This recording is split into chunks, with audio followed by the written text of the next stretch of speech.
Good evening, everybody, and welcome to College Park High School, home of the Cavaliers in Shenandoah, Texas, right near the Woodlands. You're watching Legacy Sports Network, and this is going to be Game 2 of the first round series that pits the District 13 5A champion Klein Tigers against the 14 5A 4-seed, the College Park Cavaliers. Now joined by my broadcast partner, Sean McInerney. Sean, last night it was a tough loss for Klein Collins. College Park got the win. They're only one game away now. And, like Coach Washburn said earlier, it's just a brand new season. Anything can happen. Yeah, it is, because the Klein Collins Tigers came into this series heavily favored. Mm-hmm. If you're just looking at records alone. Sure. But Collins kind of fell flat today or yesterday. Yeah, they did, and Coach Carlos will talk about that later on. Offensively, they were swinging at stuff that they just flat out don't normally swing at, and they have got to fix that. You've got to score runs, even though Jake Jarvis is, I think, going to hold them to, not a lot of runs, if any at all, but still offensively, you've got to have a better approach at the plate.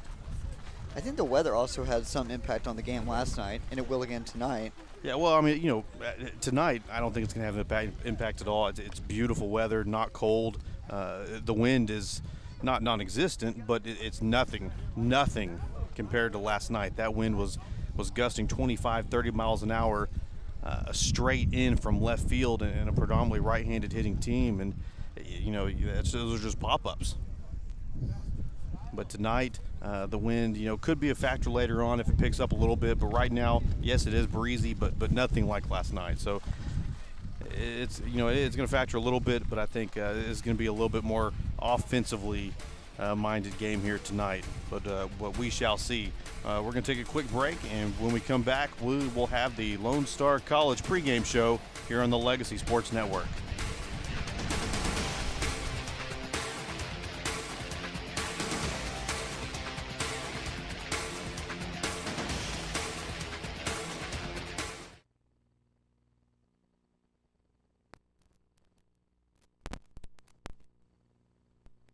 I feel at home. Could it be the flat screen TV?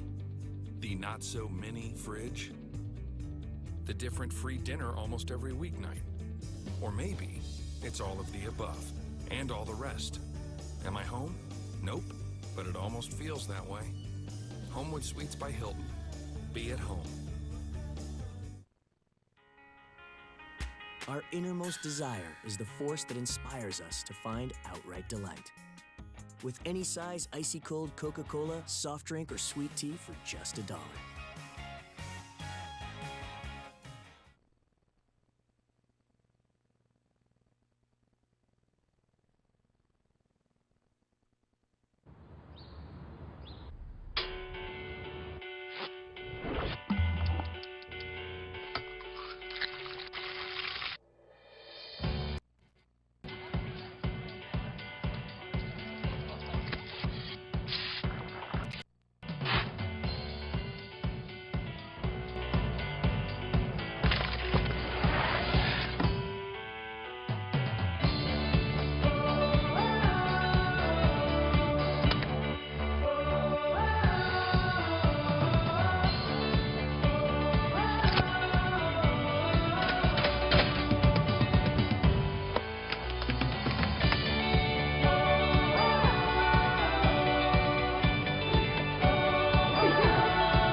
Welcome back to the Lone Star College pregame show. We're now joined by Coach Jason Washburn, the head coach of the College Park Cavaliers.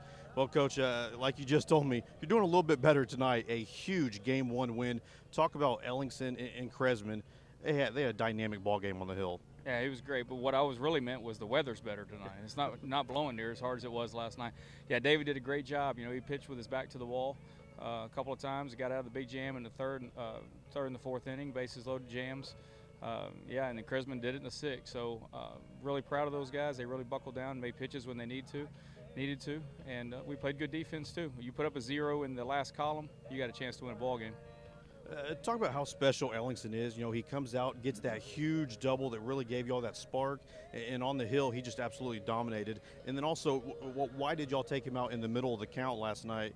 You know, he had the hit batsman, had the walk, and then the 2-1 count, and you decided to pull him. Yeah, that was really my call. When I went out to visit with him, just, you know, the batter before, I had every intention on taking him out, and I let him talk me into it. I let him talk me into staying, and so when I came back and then he went 2-1 on the next batter, I said, I'm going with my gut now. I'm not going to let him talk me out of it. So we went to Jacob. Jacob's been golden for us. He's been our go-to guy. He's one of those guys when he comes in, everybody in the dugout just takes a collective breath and says, all right, Jacob's in now. You know, something good.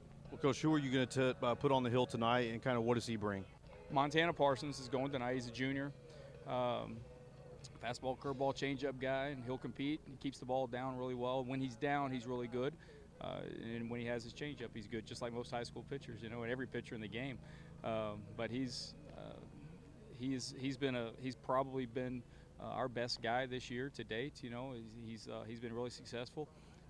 So we're looking for him to go out there and have a great game tonight. And just keep it close, keep us in the ball game, and you know, let things fall where they may.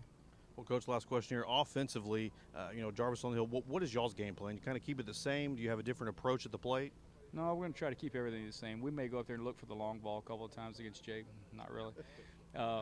No, we will just keep everything short and simple and just try to, you know, get base runners. I think with the way we play the game, we'll run the bases and we'll bunt. We'll do some things, and that's not going to change, you know.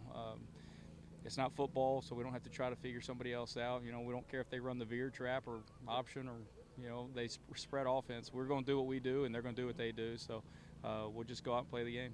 Well, Coach, you said yesterday it's a new season, and it sure is just one game away from making it to the second round. Appreciate the time here before the ball game, Coach. Thank you. Thanks for being here again. We're going to take a quick break, and when we come back, we'll be joined by Miguel Carlos, the head coach of the Klein Tigers, here on the Legacy Sports Network. Big dog. Listen, son, your 20s, gosh, they could be such a magical time. Wait, what? Like a good neighbor, State Farm is there. Hey, Kevin. Keisha, you made my car insurance super easy to understand. What are they talking about? They're kicking you out. What? Like a good neighbor, State Farm is there with a walk-in closet. But I just graduated. A dojo. Son. Gross. I'll help you pack. Agents make insurance easier. Get to a better state. State. You know the first thing people say after trying Raising Cane's premium, fresh, never-ever frozen chicken fingers? Served with extra long crinkle-cut fries, made fresh daily cane sauce, and grilled Texas toast? They say, where have you been all my life? To which our chicken fingers don't reply because, well, chicken fingers can't talk. Raising Cane's. One love.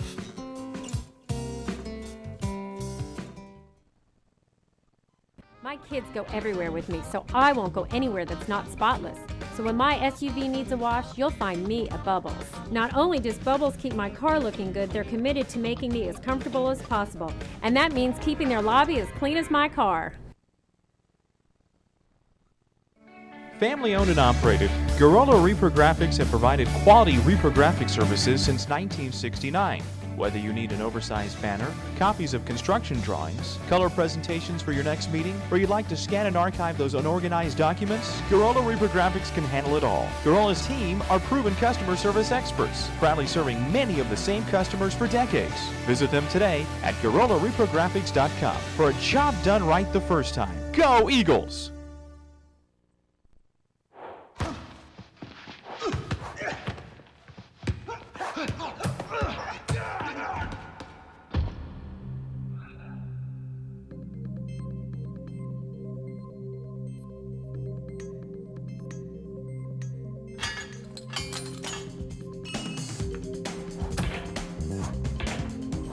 If safety is your goal, Fabinco is your gate. Fabinco, the world's leading manufacturer of self-closing safety gates. Jay Darnielle back here for more of the Lone Star College pregame show. Now joined by head baseball coach at Klein High School, Miguel Carlos. Coach Carlos, obviously game one did not go the way you wanted, but now here in game two, you have your ace on the hill here tonight, Jake Jarvis. Absolutely, and I wouldn't want any other guy besides him on the mound in this situation. Where it's a do or die, we got to come out and win. Obviously not the expectation that we had last night, but is what it is, man. We faced some great competition, and we're just ready to go today, and I'm looking forward to Jake Jarvis bringing us together for us. Well, Coach, when you got the guys together after that tough loss there in a game that both teams could have won easily, what'd you tell the kids? We just, we did some uncharacteristic things up at the plate last night. Just swung at some balls that normally some of my guys consistently have not been swinging at. And, we just didn't play our game. Had some unfortunate mistakes that we made in the batter's box and also on the field, and it cost us. And they capitalized on our mistake, and unfortunately we weren't able to get the bat on the ball when we had bases loaded a couple times, and we just didn't execute. Well, talk about Jake Jarvis, what he brings to the hill, and then finally, what is Klein Collins going to have to do to push this series to a Game 3 tomorrow? I tell you, Jake Jarvis is going to bring us everything to the hill tonight. He's going to battle up there for us. Great fastball, curveball, slider, and just does a great job of mixing up his pitches and keeping the batters off balance. My defense is going to play strong behind him. We understood the fact that last night wasn't what we needed from a defensive standpoint. And we told these guys that obviously we need to execute where we didn't last night. That needs to come forward. And I told them just, out of adversity comes opportunity and accomplishment. So we're looking forward to it. Coach, appreciate the time here before the ball game, and good luck, and hope to see you tomorrow night. Thank you. Absolutely. Appreciate it. We're going to take a quick break, and when we come back, we'll have the first pitch here on the Legacy Sports Network.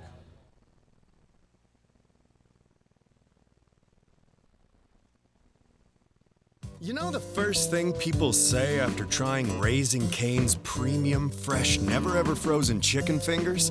Served with extra long crinkle-cut fries, made fresh daily cane sauce, and grilled Texas toast? They say, "Where have you been all my life?"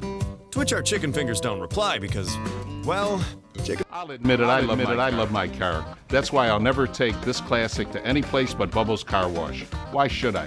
Who else is going to take this kind of care of my car besides me? And the way Bubbles handles the detailing, you think they invented it. Go to Bubbles.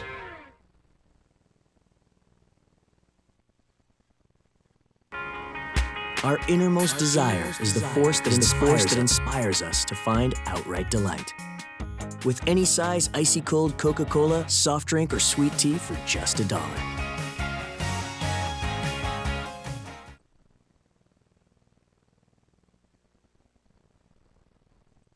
Big dog. Listen, son, your 20s, gosh, they could be such a magical time. Wait, what? Like a good neighbor, State Farm is there. Hey, Kevin. Keisha, you made my car insurance super easy to understand. What are they talking about? They're kicking you out. What? Like a good neighbor, State Farm is there with a walk-in closet. But I just graduated. A dojo. Son. Gross. I'll help you pack. Agents make insurance easier. Get to a better state. State.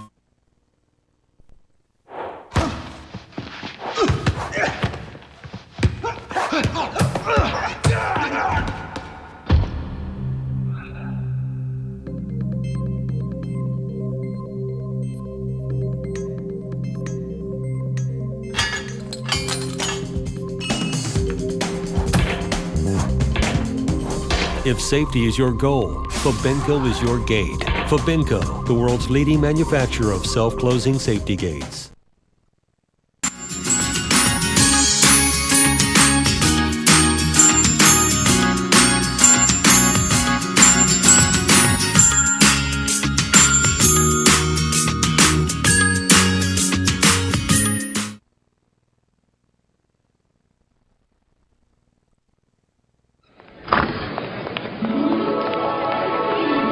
Lone Star College opens doors for nearly 50,000 students. And we're ready to open doors for you too. Register now, on campus or online.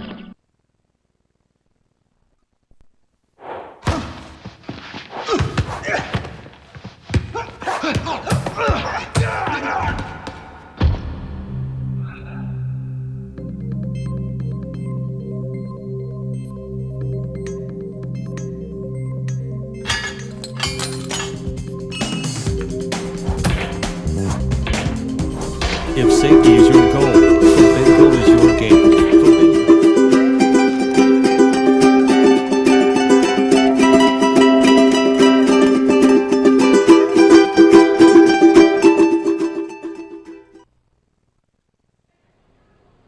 you. And I think you're the Egg McMuffin of boyfriends. It's the Egg McMuffin of automobiles. I'll take it. You told me it was the Egg McMuffin of apartments. The Egg McMuffin. The Egg McMuffin of all beach days. Experts are calling it the Egg McMuffin of science projects. The simple joy of the one and only. With fresh cracked egg and extra lean Canadian bacon, it's just one of the wholesome ways to start your day at 300 calories or less. He called you the Egg McMuffin of what? Family owned and operated, Gorilla Reprographics have provided quality reprographic services since 1969.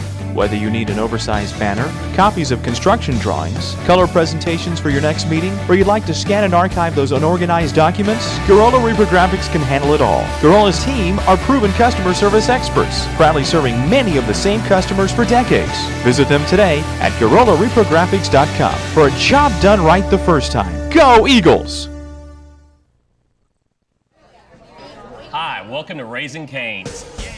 You know, Cane's is all about one love. It's chicken fingers that are always fresh, never ever frozen. A friendly crew, a fun atmosphere, and a perfect chicken finger meal every time. That is one love. Raising Cane's Chicken Fingers.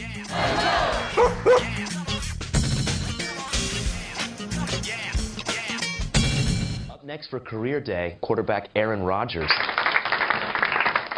That State Farm agent said she helps people. What do you do? I play football. That's not a job. Well, Did you save my dad hundreds with the discount double check? no, but I was MVP last year. Mr. Hubble says trophies are for people with self-esteem issues. Who's Mr. Hubble?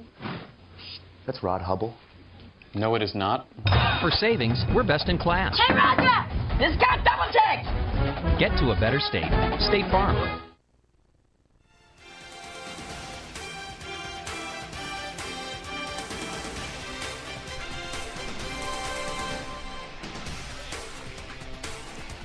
I can't hear. Nothing on.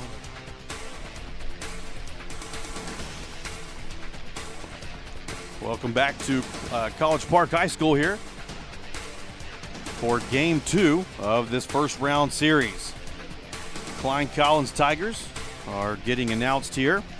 The starters for the Tigers, Jacob Rodriguez, the shortstop, hitting leadoff, followed by second baseman Austin Finnegan, pitcher Jake Jarvis, right fielder Jason Helms, first baseman Mikey Tanner, center fielder Nick Carney, DH Tristan Sanders, catcher Jared Huber, and the left fielder Joel Rodriguez. Not hitting but playing third base is Kyle Saul. Now if we can hear the PA announcer here for College Park, we will hear their team introduced. Number 15, Austin Bell. Number 16, Jacob Harding. Number 17, Jacob President. Number 19, Colin Cameron. Number 20, Reagan Robinson. Number 20, Number 23, Canada Morris. Number 24, Roosevelt Henderson. And number 26, Richard Cameron. And now your starters. Number 1, Dakota Parsons. Number 21, Noah Vaughn. Number 5, David Owens. Number 13, Montana Parsons. Number 14, Nate Woodcock. Number 2, Tyler Vaughn. Number 27, Kate Holden. Number 25, Tyler Morton. Number 4, Justin Payne. Number 8, Devin Sikorsky. For College Park. Well, there you have it for College Park. We did not receive their batting order, so we'll just had to listen to it right there. As you can tell, that wind is starting to pick up a little bit right now, but here before the national anthem, we're going to take a quick break, and when we come back, we'll have first pitch of Game 2 here on the Legacy Sports Network.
Welcome back to College Park High School, Game 2 in this best-of-3 series, Klein Collins Tigers, College Park Cavaliers.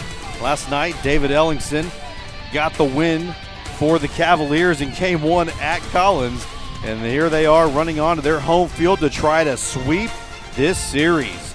The 4 seed, can they overtake the 1 seed and move on to the second round of the playoffs? There you see warming up on the hill there, number 13, Montana Parsons. His brother, number 1 at shortstop, just throwing the ball there, Dakota Parsons. A brother tandem. They're going to try to get the job done here today. Klein Collins may have a little bit to say something about that, though. Offensively, they've got to get those sticks going. And I don't know if it was a cold weather like Sean said, but they were just taking bad approaches at the plate, swinging at pitches that they don't normally do. That's going to have to change if they want to save their playoff lives right here and push this to a Game 3. Montana Parsons. Yes, Montana Parsons. I know I'm going to screw that up at least once. Montana Parsons, Dakota Parsons. Looking good on the hill so far this season. Very solid defensive group here. Made 0 errors last night at Klein Collins. And, talking to Coach Washburn before this ball game, they've been in so many tough positions at the end of the season because they put themselves in a hole. They had to win late. And those were basically win or go home games. And they ended up winning, for the majority of those games, especially that Bryan game at the end, where if they lost, it was going to create a 3-way tie, and that's not something you want to go and have happen here. They got the win there. They stayed hot and won Game 1. Leading off for Klein Collins is shortstop Jacob Rodriguez.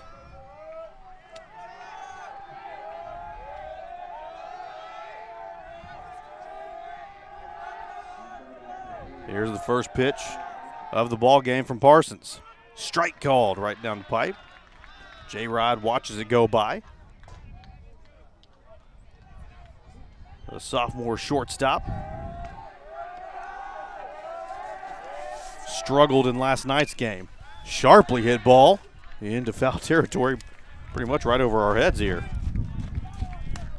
Down that first base line. J-Rod last night was 1 for 4 with 3 strikeouts.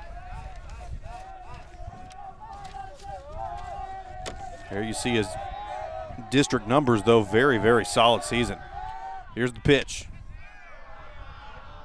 A little bit outside. Evens up. No.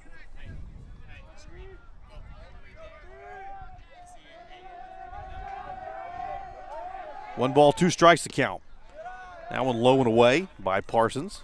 That's going to even it up in 2-2. A little bit ahead of myself there.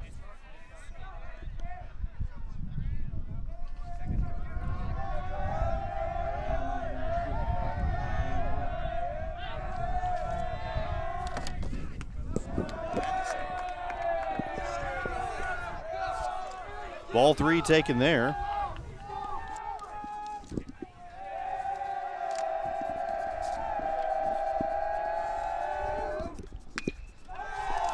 There's a sharply hit ball into right field. It's a gapper all the way to the fence. J-Rod takes a sharp turn, and that's going to be a leadoff stand-up double for Jacob Rodriguez.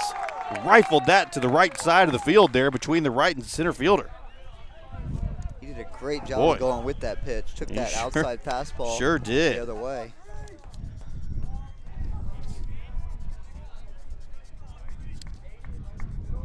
So leadoff runner in scoring position. Here, Sean, I would assume that, Austin Finnegan is either going to hit a ground ball to the right side, try to move that runner over, or maybe just flat out bunt him over. First baseman comes in a bit. Yep. Right side's it there, and that's another base knock. Coach Carlos tells J-Rod to go on home, and he scores easily. 1-0. Boy, that's how you do it right there. A lot different from Game 1. Boy. And that was a sharply hit ball as well. That sure was. So the RBI single by Austin Finnegan after the leadoff double by Jacob Rodriguez. Now Finney is on first base. That's going to bring up the MVP, Jake Jarvis. Already with a 1-0 lead, and he hadn't even stepped on the hill yet.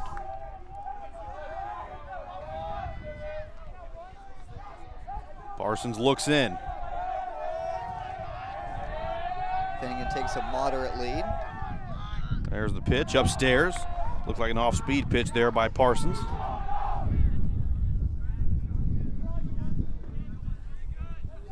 Finnegan is pretty speedy over there at first base. You got to watch out for him. There's a sharply hit ball, almost to that same place. Drops right in front of that right fielder, though. You know, that's a ball that it looked like that right fielder could have made a play on it. I think he was afraid of coming up and then missing the ball and it going past him, but that's a play that you need to make, especially down 1-0 already. And with that wind, he's really, really pretty far in. And if he did miss that ball, Jake Jarvis could have had an inside the park home run. It would have been at least a triple. Jake Jarvis, the pitcher, so we have a courtesy runner over at first base. That's number 20, sophomore, James Kuykendall. And a mound meeting already. Three batters in.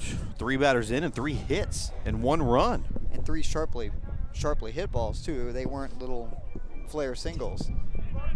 So 3 well-struck balls. Absolutely. Even though Finnegan's was on the ground the whole time, that's a very sharply hit ball to slip by the second baseman there. That's going to bring up the lefty cleanup hitter Jason Helms. Runners on the corners, and still nobody out. Shortstop is going to shift over to hold Finnegan on. Finnegan still has a fairly sizable lead out there. Parsons hasn't even made a mention towards him when he was on first or now on second. Time is called there. Wind is really hitting that crowd, Mike. You can hear it. We're pretty well protected by trees all around, but that wind is still coming over and hitting us. Got a little open area out there past the left field fence. There's the pitch from Parsons. Nice breaking ball there. Not quite in the zone, though. So 1-0 the count for Jason Helms.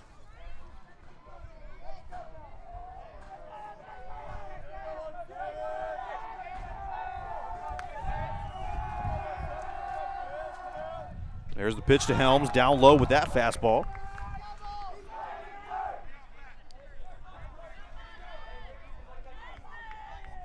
Parsons working quickly.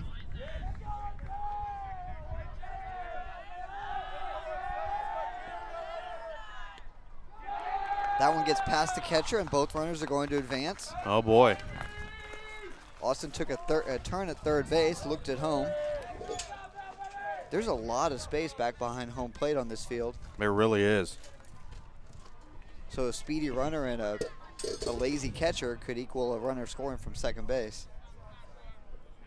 So Finnegan stays put at third base.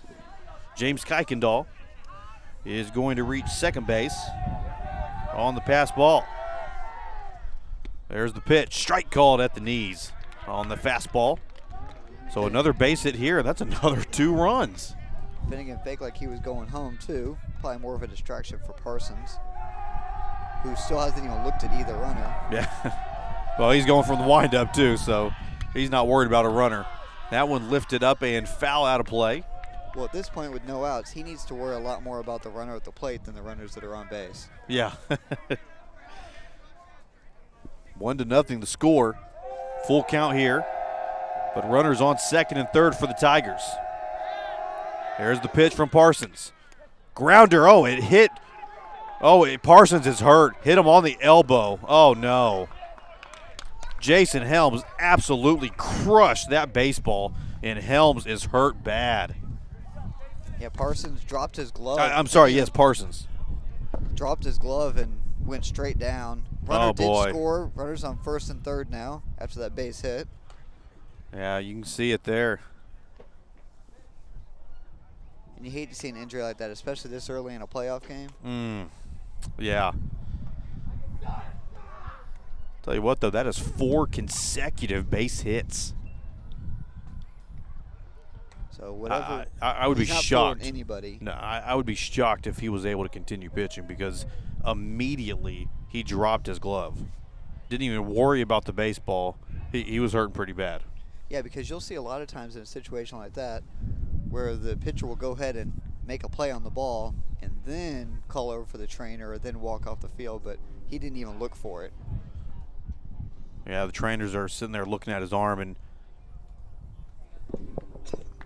they're going to walk him out, and that's a tough spot to be in. Now number 11 is going to have to come into the ball game, and I believe that is Bill Ferderer. And he, of course, is going to get ample time to warm up, because coming in an injury situation, it's not like a player got ejected where it's just too bad you've got to go in and throw. He's going to get a chance to throw until he's warm. Yeah, exactly. That's what I was going to say. You know, normally you get 10 pitches, 12 pitches, whatever. Yeah, he'll get a full warm up, because it's not his fault, and you don't want to risk an injury, another injury. So we'll probably have about a 5-minute lull in the game while he warms up. Yep. So with that said, we'll break down what just happened here in the first inning, and then we're going to take a little break, because it might take them a while to get warmed up, like you said. Jacob Rodriguez led the ball game off with a double. That line drive to the gap in right center field. Austin Finnegan then had an RBI single, little ground ball that snuck by the second baseman. Jake Jarvis came up and hit a single. A little line drive shot that dropped just in front of the right fielder. James Kuykendall came in to run for him. He reached second on the pass ball. And then Jason Helms just now with the shot right back up the middle off of the arm or elbow. So where we leave it now, it's going to be 2-0. James Kuykendall is going to be on third base, and Jason Helms is going to be on first. We're going to take a quick break, and when we come back, we'll have the rest of the top of the first inning here on the Legacy Sports Network.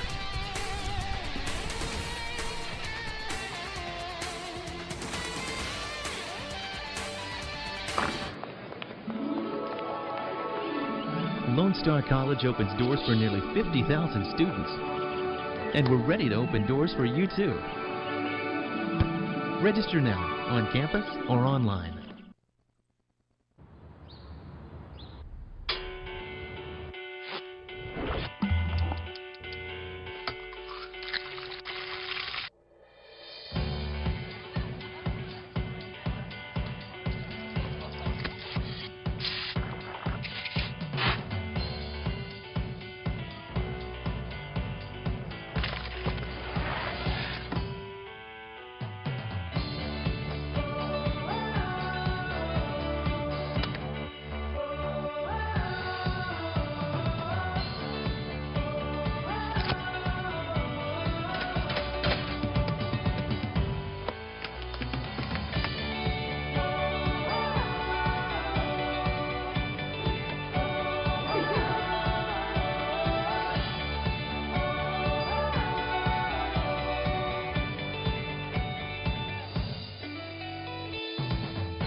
Comes to keeping my car looking good, there's only one place I trust, Bubbles Car Wash.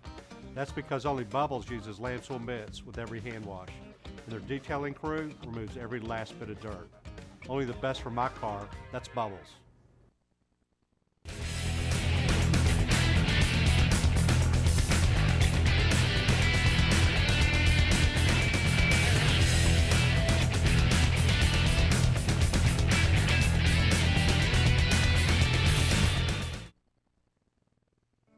Family owned and operated, Gorilla Reprographics have provided quality reprographic services since 1969.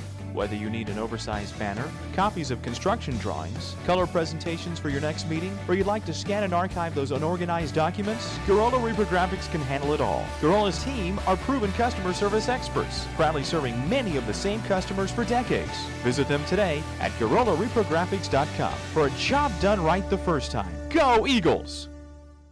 You know the first thing people say after trying Raising Cane's premium, fresh, never-ever frozen chicken fingers?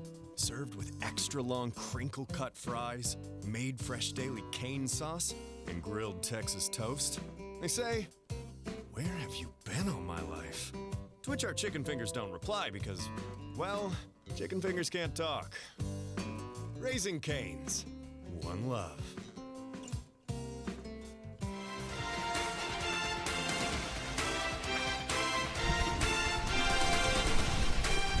Welcome back to College Park High School. Bill Ferderer will take over now for Montana Parsons. Finishes the night with 15 pitches, 8 strikes. But a lot of those strikes were hit hard. Yep. Ferderer's pitch, not quite in the zone to Mikey Tanner, the lefty. So he has 0 innings pitched. He has 2 runs already scored against him, and he is responsible for the 2 runners on base. Yeah, he could end up with 0 innings pitched, 4 earned runs. Tanner was 0 for 3 with a walk and 2 Ks last night. Hits this ball hard into left field, falls short of the left fielder, and that is another RBI base hit.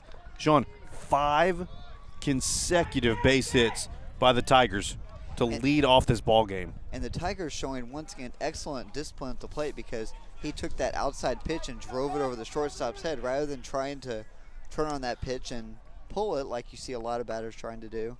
He just went with it and hit it over the shortstop's head. So another excellent job of hitting by the Tigers. So James Kuykendall, the courtesy runner for the pitcher Jake Jarvis, scoring there.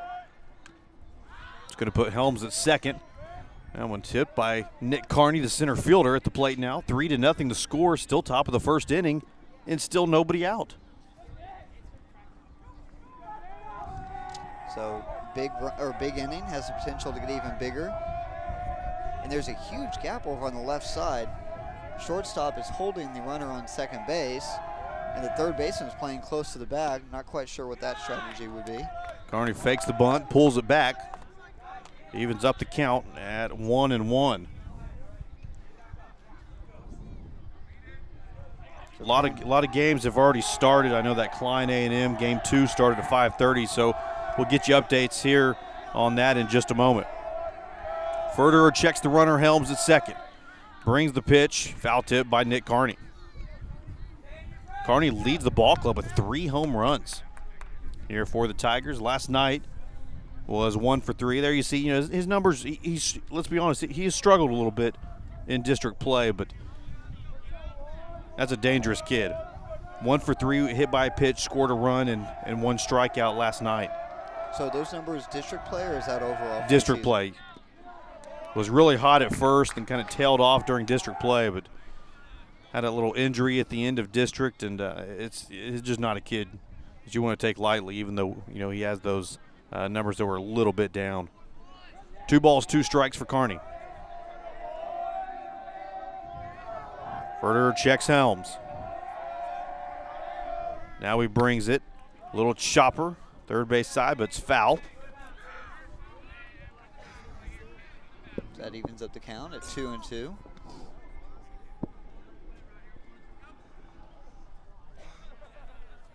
Boy, this is just beautiful weather.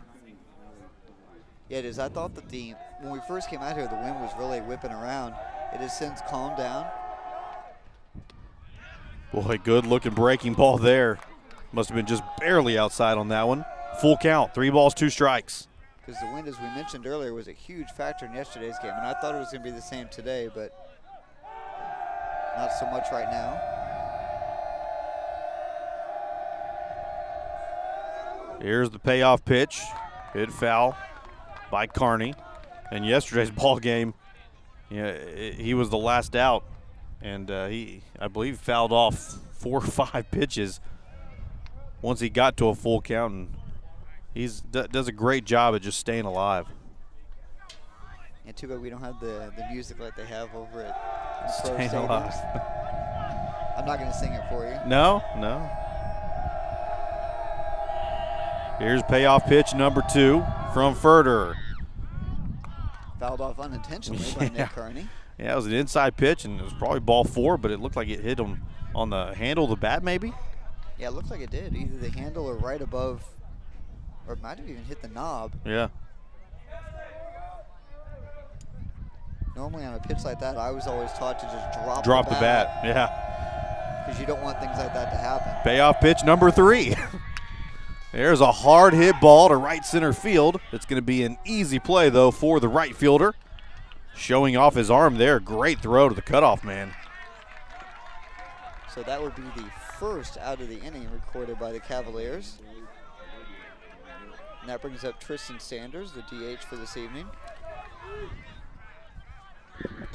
Tristan Sanders has some power as well, but has struggled with the average. Well, he did earlier on, Sean, but I tell you what, ever since district play, he's really come on, hitting .333, 2 home runs, both those grand slams, mind you, and an OBP of over 500. You know, he's getting on base. And that's what you want. There's a hard hit ball, but it goes foul. Almost takes out a fan in the parking lot. And hits the cop car. All right. Donut for you, Tristan.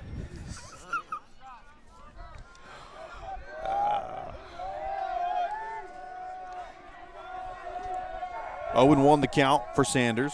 There's the pitch from Furterer. High pitch there. Tristan went after it. Fouled it straight back into the netting. That would be one of Tristan's downfalls, is he's very eager at the play, which can be good or bad. And, you know, here's the problem is Jake Jarvis just passes us now. He's cold now. He was ready to go 20 minutes ago. Yeah, and on a cool evening like this, you've got to stay warm. Yep. Here's a steal of third. Nope. Yep, he was out by a mile. Jason Helms trying to steal third there. And well, if you're going to try and steal third, that's the right place to, is because you don't want to get the first out of the inning or the last out of the inning at third base. Yeah, but they're in that spot. But I personally wouldn't have tried to steal anyway. A double steal, if anything. I think there was a missed call there. I mean, a missed sign. That one looked like it hit Tristan. Off-speed pitch, almost. I'm trying to remember the name. There was a major leaguer who faked very badly getting beamed a couple days ago in the game. I saw that on the 4-letter network earlier. But he did a very poor job of playing it off. There's the 2-2 pitch. Off-speed pitch, strike 3. Beautiful pitch by Bill Furter to get out of the jam there. And hey, I tell you what, for the situation and to only score 3, that's not bad. Yeah. So after the top of the first inning, it's Klein Collins 3, College Park 0.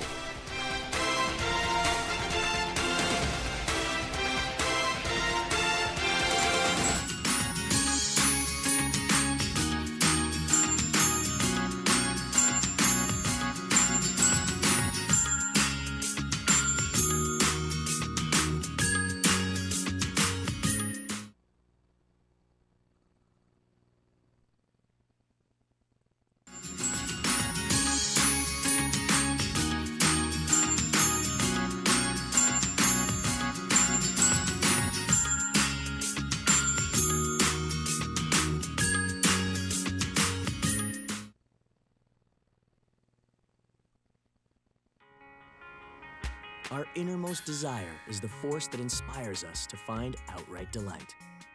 With any size icy cold Coca-Cola, soft drink, or sweet tea for just $1.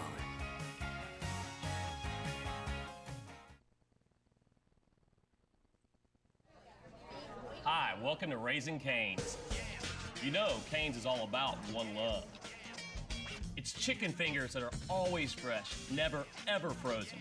A friendly crew, a fun atmosphere, and a perfect chicken finger meal every time. That is one love. Raising Cane's Chicken Fingers.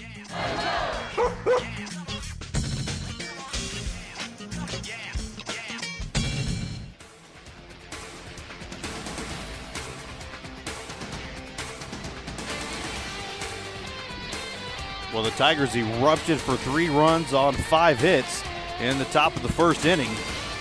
And let's see what College Park can do to answer that here in the bottom half of the first inning. Jake Jarvis is on the bump for the Tigers. And the leadoff hitter is Dakota Parsons. It's always kind of disconcerting to not even have him batted yet and be down 3-0. Yeah, not a good thing. The shortstop Parsons. Here's a ground ball fielded by Finnegan over to Tanner in time for out number 1. 1 pitch, 1 out. I'm trying to remember if it was this game last year, Jason, but I'm trying to remember there was a similar playoff game last year where one team got up to a quick start and then it just went back and forth. There's a very, very high-scoring game, and I think it was the Cavaliers. It was. In last year's playoffs. Trying to remember who they were playing. That's going to bring up Noah Vaughn. There's the pitch inside to Vaughn. You know, check out those numbers. That's 371 in district play. Average is very, very strong. That ball outside. 2 balls, no strikes. That's what you want to see out of your number 2 hitter, though. Just get on base at the table for the bigger guys. I haven't watched the Cavaliers this year. There's another ground ball. J-Rod has it over to first in time for out number 2. J-Rod does an excellent job over there at shortstop. Sure does. And he's really come around at the plate this year. Yeah, I mean, leadoff hitter. He's very, very strong leadoff hitter. That's going to bring up David Ellingson, the winning pitcher from game 1. Also had a big double at the plate. He can kind of do it all.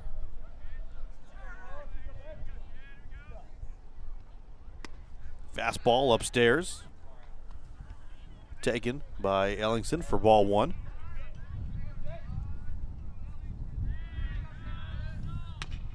There's a little chopper. Can Finney get to it? No, he can't. Diving Finnegan can't get to it, and it reaches Jason Helms over there in right field. And David Ellingson is on first now. Kind of a seeing eye single. Yep. That's going to bring up Nate Fisbeck. Fisbeck's the right fielder. Some very strong numbers in district play. Yeah, is a terrific hitter. 1 for 3 last night. Also scoring a run.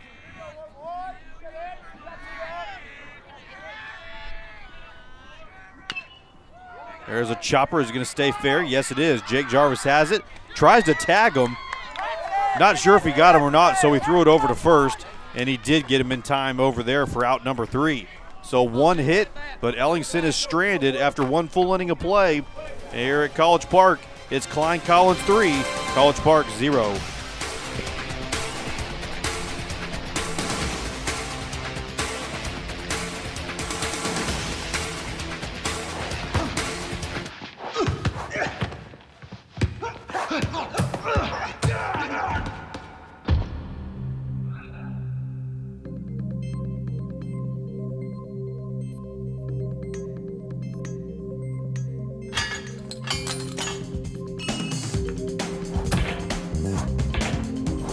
If safety is your goal, Fabinco is your gate. Fabinco, the world's leading manufacturer of self-closing safety gates.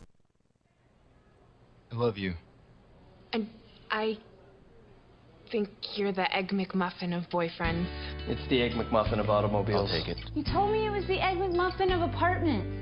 The Egg McMuffin. The Egg McMuffin of all beach days. Experts are calling it the Egg McMuffin of Science projects. The simple joy of the one and only. With fresh cracked egg and extra lean Canadian bacon, it's just one of the wholesome ways to start your day at 300 calories or less. He called you the Egg McMuffin of what?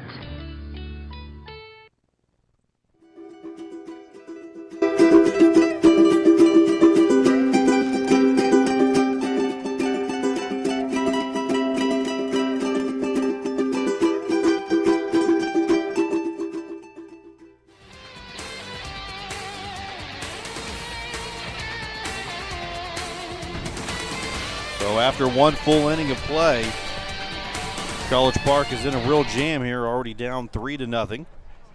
The catcher Jared Huber, who had a terrific game 1. He was 1 for 1 with 2 walks. That's getting the job done there. On base 3 out of 3 times. Here's the pitch from Ferderer. Low and away. The Tigers were one spot away from batting around in that first inning. First inning, which they got 5 hits and scored 3 runs.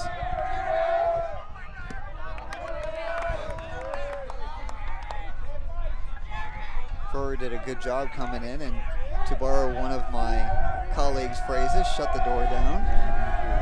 Here's the pitch from Ferderer. Strike called right there on the fastball. 2-1 the count.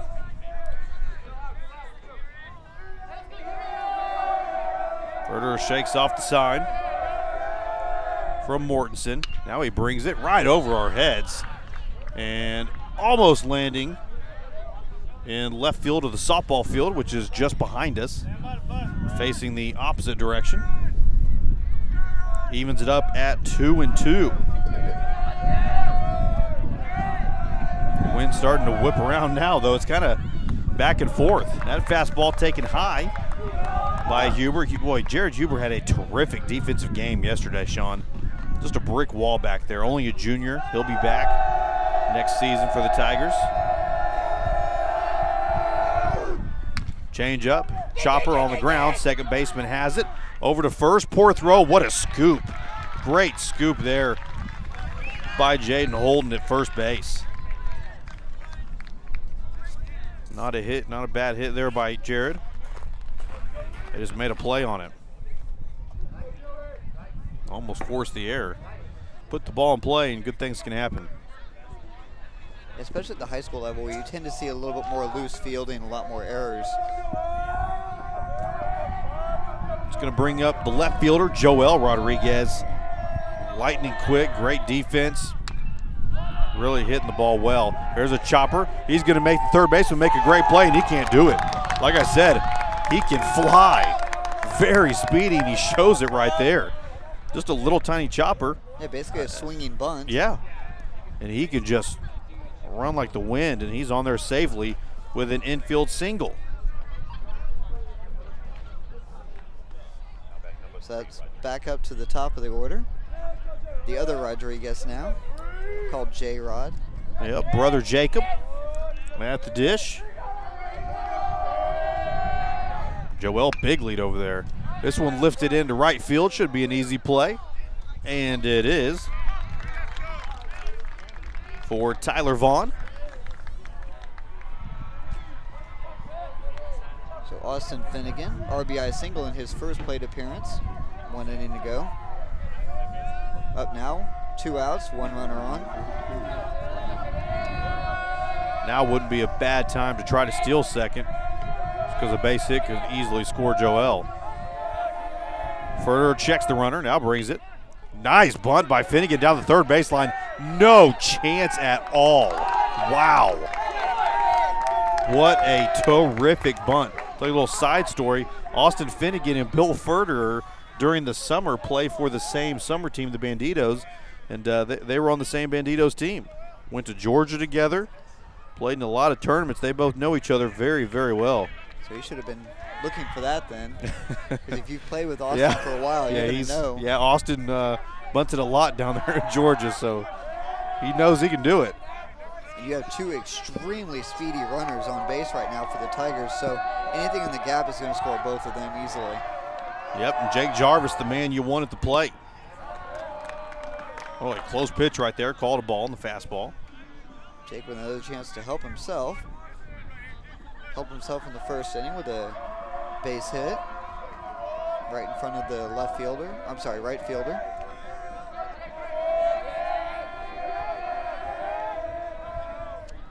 There's the pitch. That one hit hard to center field, and it's going to be held up by the wind, and a catch made by the center fielder, Satarski, out there. With no wind, that probably would have carried out. Yeah, it might have. He tattooed that yeah, to dead center. He hit it hard. Or 2 years ago with the bats, the non-BB core bats. Well, when we come back, we'll be bottom of the second inning. It's 3-0. Klein Collins over College Park here on the Legacy Sports Network.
Well, College Park trying to eat into this 3-0 lead a little bit here.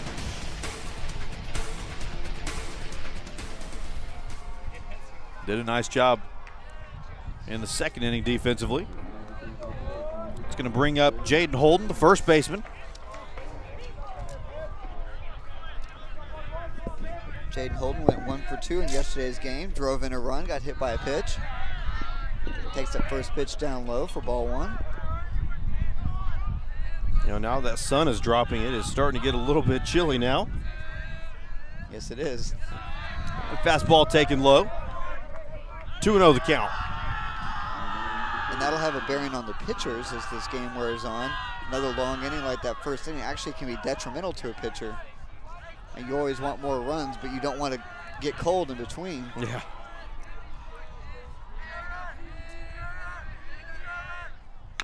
There's another chopper on the fastball. Third baseman Kyle Saul has it. Over to first in time for the out. Great play good quick by throw. Kyle Saul. Kyle Saul is a stud over there defensively. He can play the outfield, third, short, second, anywhere you put him. That brings up Mortensen, the catcher. He went 1 for 2 yesterday, did draw a walk also. Tall right-hand batter.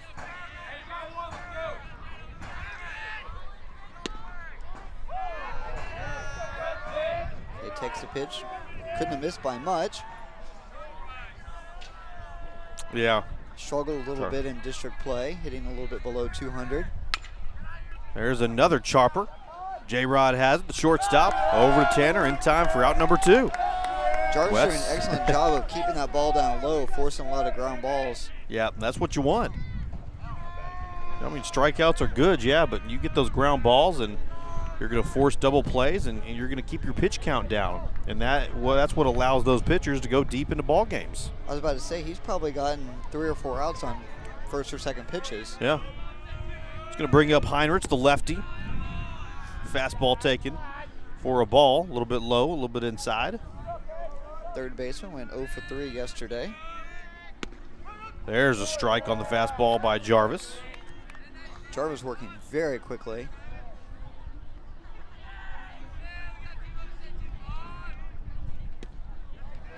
Check swing, peel. Yep, go ahead and ring him up. Strike 2. 1-2 count now. Here's the 1-2 offering from Jarvis. This one looped into left field. Oh boy, that is very, very dangerous. Joel Rodriguez so fast out there. And there's just no room out there in that deep, deep left field. There's a lot of room near that third baseline, but it just juts straight in. Yeah, as much room as we have behind the plate here, it kind of is deceiving once you get out there in the outfield. Here's the 1-2.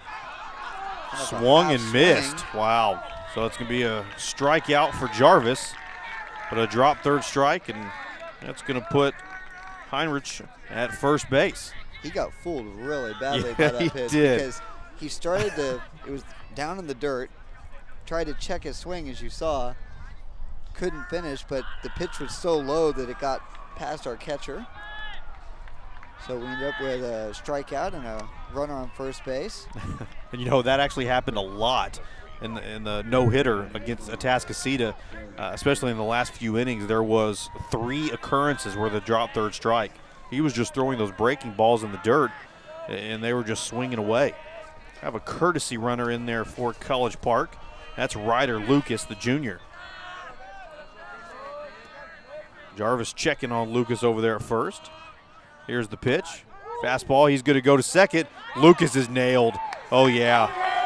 Great throw by Jared Huber. Unbelievable.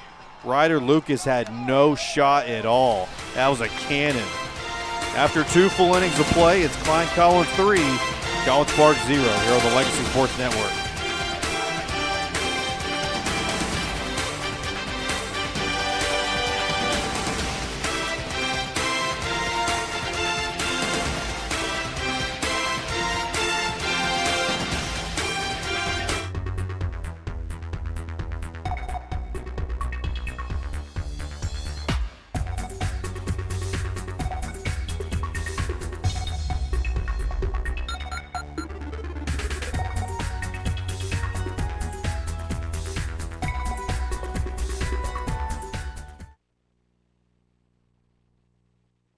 Well, Comfort Suites, the Woodlands, man, they are just right here.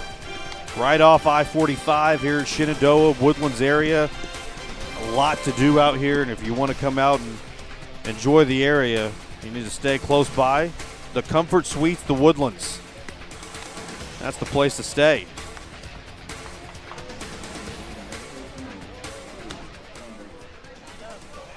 Top of the third inning here at College Park High School.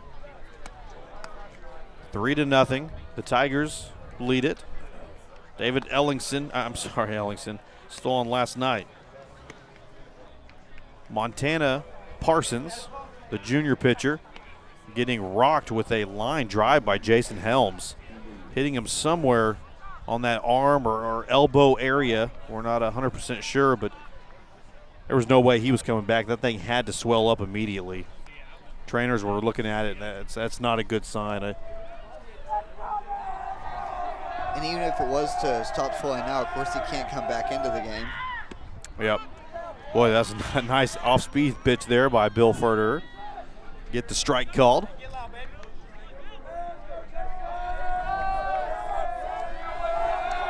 Jason Helms, the righty, chops this one foul into the Tiger dugout. Jason Helms, the lefty, you mean? What did I say? The righty? Yeah, the right fielder. That's what I meant to say. Leading off the third inning here. Big, tall lefty that plays right field.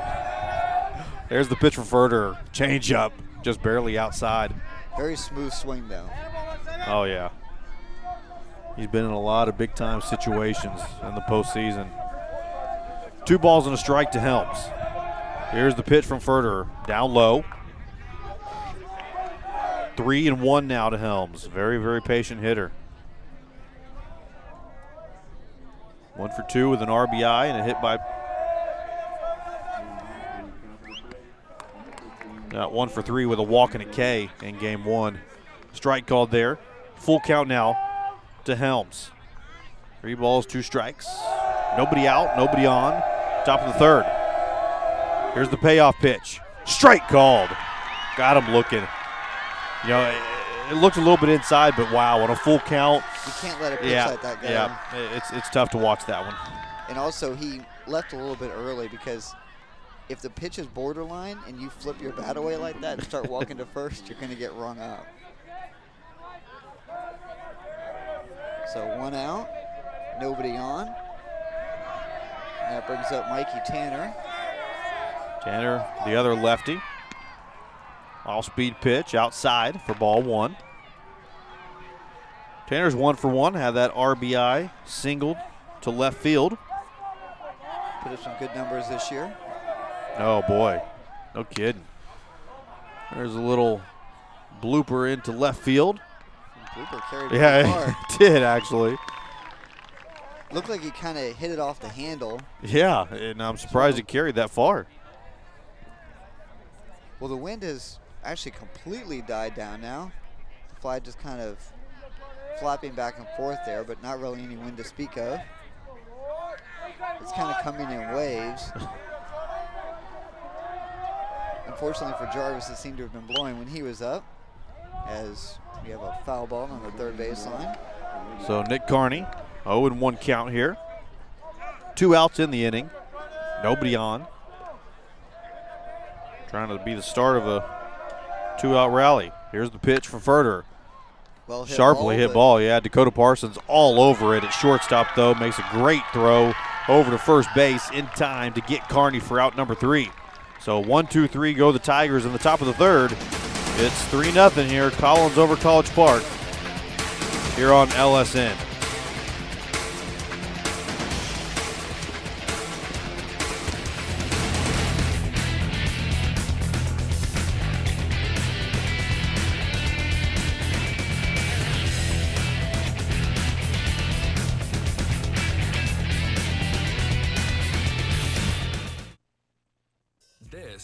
Is not my home. There, I said it. They don't have pictures of my kids. They don't have my yoga mat. And still, I feel at home. Could it be the flat screen TV? The not so mini fridge? The different free dinner almost every weeknight? Or maybe It's all of the above, and all the rest. Am I home? Nope, but it almost feels that way. Homewood Suites by Hilton. Be at home. You know the first thing people say after trying Raising Cane's premium, fresh, never-ever frozen chicken fingers? Served with extra long crinkle-cut fries, made fresh daily cane sauce, and grilled Texas toast? They say, "Where have you been all my life?" To which our chicken fingers don't reply because, well, chicken fingers can't talk. Raising Cane's. One love.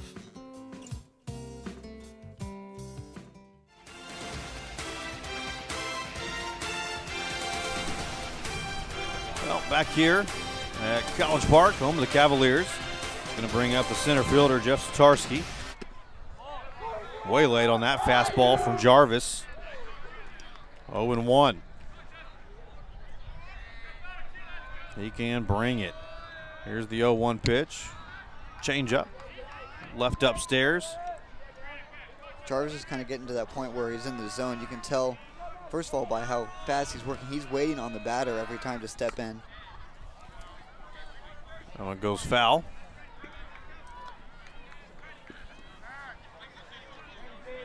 One ball, two strikes, the count for Satarski. He was 0 for 3 yesterday.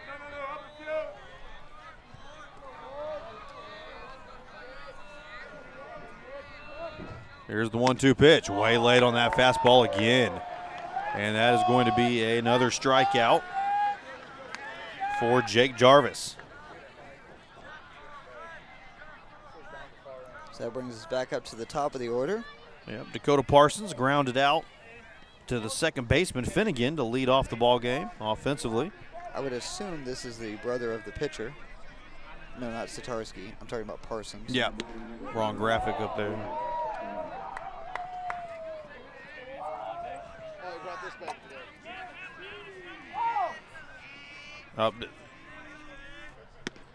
Trying to get the lineup figured out there. This is number 8 for College Park, so I apologize. That is Jeff Satarski. That was Hind. Nice play once again by Jared Huber. Yep. It's kind of a swinging bunt out in front of the plate there, and as you guys could see, nice diving tag to get Satarski on his way to first base. And now that's going to bring up Dakota Parsons. He grounded out to the second baseman Finnegan in the first inning, and he's 0 for 5 in the series. A little bit of a mix-up on lineup, but we've got it straight now. Way late on that fastball. You could hear that one pop. Yeah, boy. 2 home runs, 293 average, 356 OBP in district play, and it's a good district. Takes that one for ball. There's a lot of good districts up in this area. Sure is. Led by these two. Yeah, good baseball area up here. Here's the pitch from Jarvis. Tries to bunt. Ooh, that's the way to get yourself hurt there. Because as you can see, the way he drew his feet in together, that's a very defensive move. That's not easy to bunt against Jake Jarvis, that is for sure. Oh, no. It's definitely not, but you don't want to get hurt either. Here's the 1-2 pitch. Down low in the dirt. Huber did a nice job of stopping it, even though he didn't have to. Nobody on. Probably second nature. And if he didn't, I'm sure his coach, Coach Bartell, get on to him a little bit, even though nobody's on. We'll stay consistent. That one taken down low again. 3-2. 3 balls, 2 strikes, the count. He hasn't been able to show any ability to catch up to that fastball, so. Right over our heads once again, and over the left field fence of the softball field. That's exactly what I was saying. Jake just needs to bring a fastball, make sure he gets it over the plate because they haven't shown any ability to catch up to it. Well, he did turn on that one and hit it sharply. J-Rod has it on the ground, over to first. Oh, and he would have been out. Whoa, what a play by J-Rod at short. It's going to go as a 3. Yep, wow. throw is a little bit low, but it was definitely catchable. Oh, no question. That was a catchable ball right there. So Cavaliers reach base on an error. Official scorer called it a hit. That's not a hit. That's no. not a hit, though. Nope. Absolutely not. No question. He would have been out at first base. Hometown scorekeeper. Yeah, that's that's an error all the way. There's the pitch from Jarvis. Fastball, a little bit too low. 1-0 the count for Noah Vaughn, the left fielder. Here in the bottom of the third. On a very nice evening in the Woodlands. Oh, yeah. Sharply hit ball again over to the left side. Gets by the third baseman, Saul, and the shortstop, J-Rod, both diving for it. Another well-hit ball. And Excellent job of hitting, taking that ball the other way. Yeah, it sure was. We've seen good hitting on both sides of the field. You know, they got a little 2-out rally going here. Now you're bringing up David Ellingson. Anytime you make an error, you run that risk of, you know, you can't give base runners away, especially to a playoff team. Yep. College Park has made 0 errors today and yesterday. Oh, wow, what a breaking ball there by Jarvis. Fooled him badly. Oh, wow. You don't see a hitter as talented as Ellingson doing that very often. Good pitch. There's his pitching numbers. This one lifted foul and out of play. Once again, right over us. So quick 0-2 hole now. 2 out, 2 runners on. Neither runner being held on. Jarvis checks him. High fastball. Above eye level on that one. Sounded like it was coming at about 90 miles an hour, too. Pop of the glove there. I don't know if we have anyone out with a gun tonight. I'm sure they're back there. There's another fastball. This one hit foul straight back into the netting. 1 ball, 2 strikes the count for Ellingson. 2 outs, runners on first and second. Single by Vaughn, and Dakota Parsons reached on the error.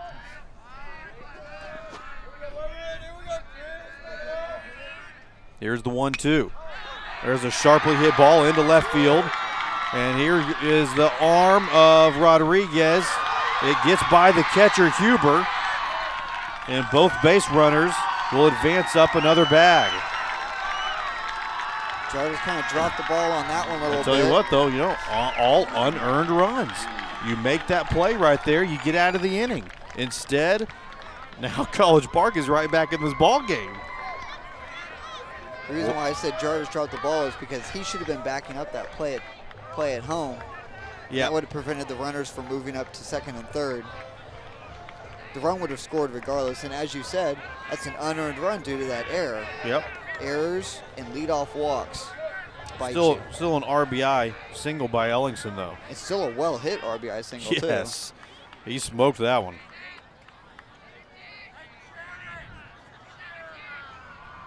The one advantage to runners being on second and third is that Jarvis is able to pitch from the windup now because he doesn't have to worry about the runners taking off. It's going to bring up Nate Fisbeck.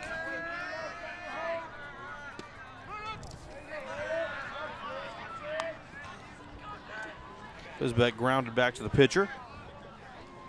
Fisbeck has kind of an interesting stance where a lot of his weight is over his front foot, which is unusual. Yeah. You don't see that very often. Swung on and missed on the low fastball there. Evens it up. Nope, makes it 1-2 now. You hear coaches talking about, you know, keeping your weight back, and he's way up on his front foot. So normally a fastball can get by you there. That's exactly what I was thinking, and Jarvis has an excellent fastball.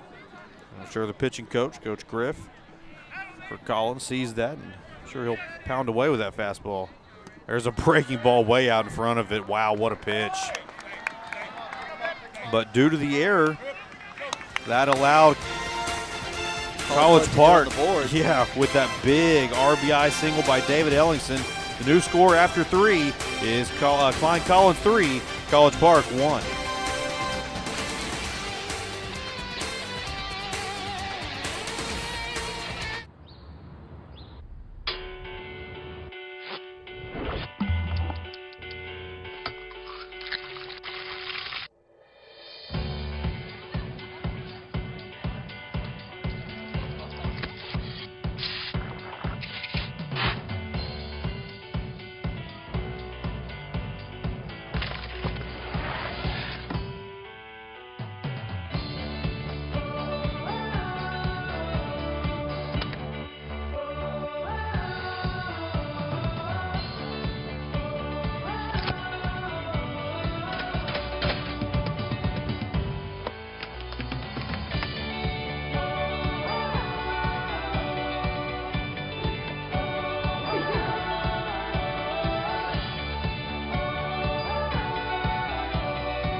back here at College Park High School for the top of the 4th inning. Tell you what, Bill Furter has come in and he has done an outstanding job so far in this ball game. Tristan Sanders leading off the top of the 4th inning. Hits a high fly ball to left field. Actually more left center field. The center fielder comes over and makes the catch. Easy first out for the Cavaliers. Yep, can't just pop the ball up.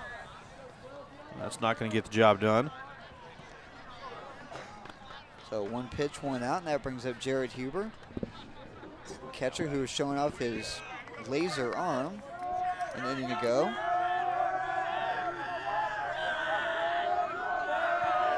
He grounded out in his first plate appearance. Takes first pitch up high.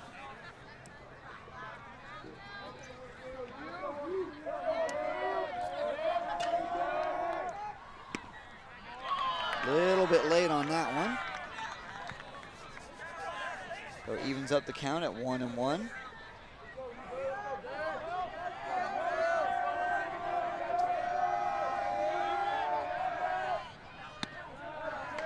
Backs him off the plate just a little bit. High and tight. We have a 2-1 count to Jared Huber. 3-1 lead for the Tigers here in the top of the 4th inning. Ball down low and away. So 3-1 count. There you see once again Huber's stats in district play, 270 batting average. Takes a strike on the outside corner. Thought it was ball 4, but took it for a strike.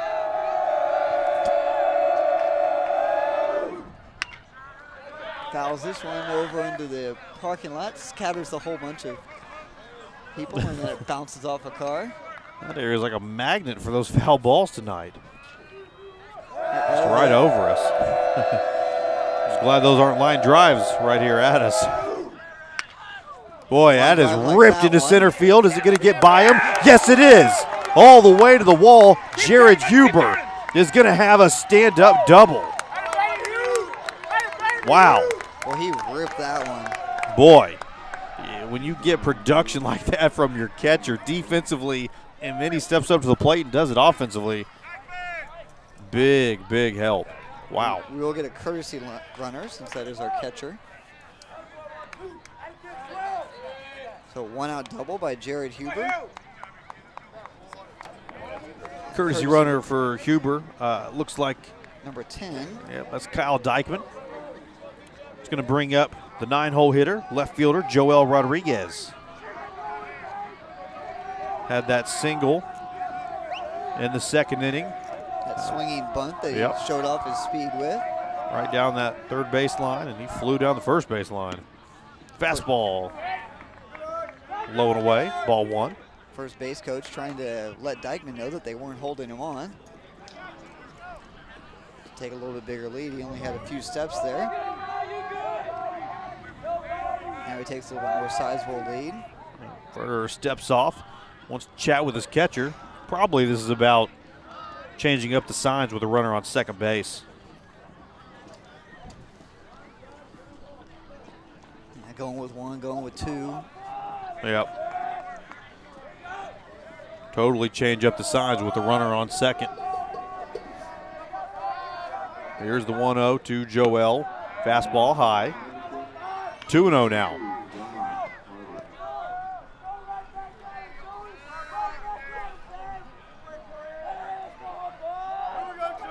Checks the runner at 2nd. And concentrates back on the batter. Checks the runner again.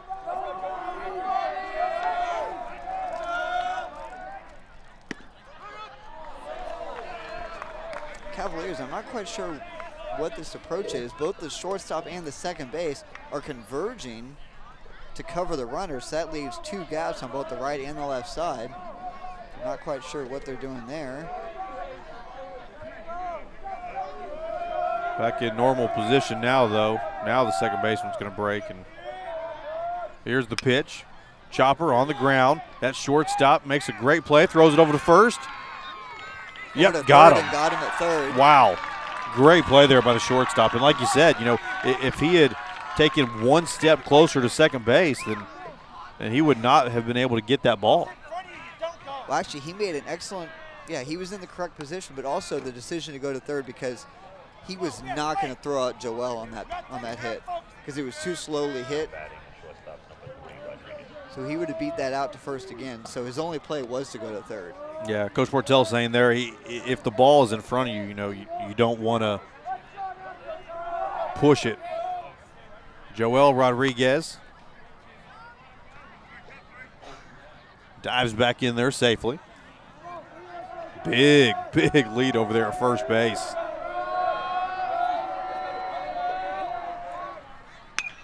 Jacob lifts one right over our heads again.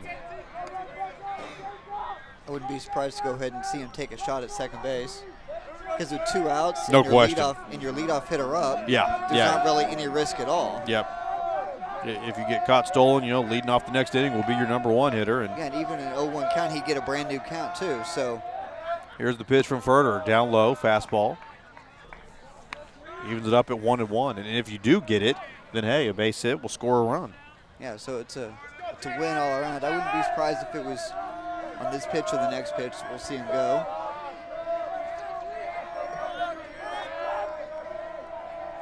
Checks over at first base. And throws over there. Even though he has a huge lead over there at first, he's so quick to get back. Cavalier coach obviously thinking the same thing that we are, though.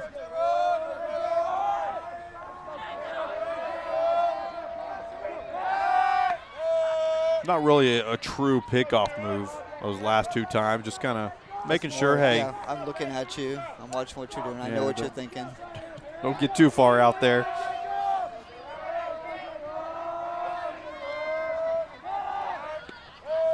Three consecutive light tosses over there. I guess he was thinking the exact same thing about the pitch to steal on that we were. Probably will go home this time. But see, at this point, he's in his head, and he's more worried about the runner on first than he is the batter at the plate. That one not in the zone. 2 balls and a strike. 2 outs. His brother's on first. Here's the 2-1 pitch. He's going to go, and that one is hit hard to left center field. But an easy play for the left fielder, Noah Vaughn. They do get a couple of men on, but cannot bring them home. When we come back, bottom of the 4th inning, 3-1 Collins over College Park here on the Legacy Sports Network.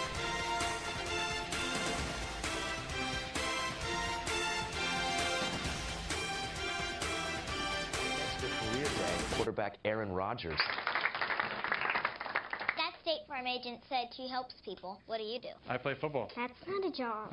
Well, Did you save my dad hundreds with the discount double check? no, but I was MVP last year. Mr. Hubble says trophies are for people with self-esteem issues. Who's Mr. Hubble? That's Rod Hubble. No, it is not. For savings, we're best in class. Hey, Roger! Discount double check! Get to a better state. State Farm. I love you. And I think you're the Egg McMuffin of boyfriends. It's the Egg McMuffin of automobiles. I'll take it. You told me it was the Egg McMuffin of apartments. The Egg McMuffin. The Egg McMuffin of all beach days. Experts are calling it the Egg McMuffin of Science projects. The simple joy of the one and only. With fresh cracked egg and extra lean Canadian bacon, it's just one of the wholesome ways to start your day at 300 calories or less. He called you the Egg McMuffin of what?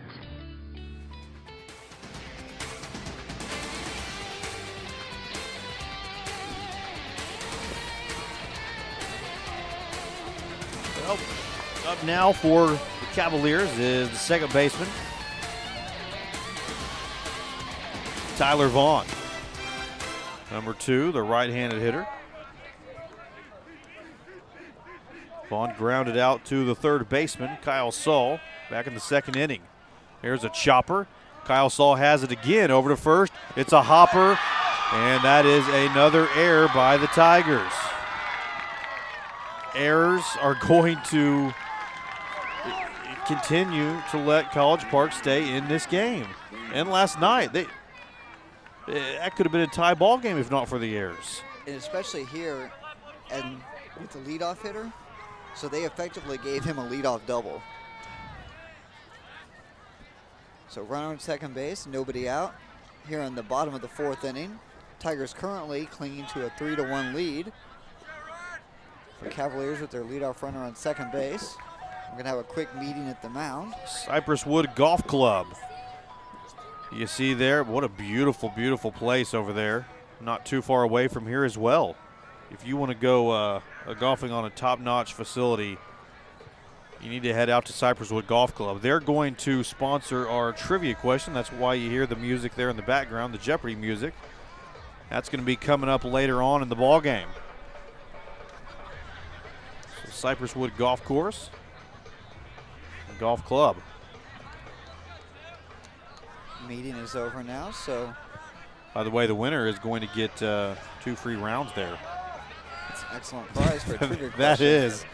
So you better make sure to. Can I be eligible for that? Yeah, exactly. Just don't read the answer here.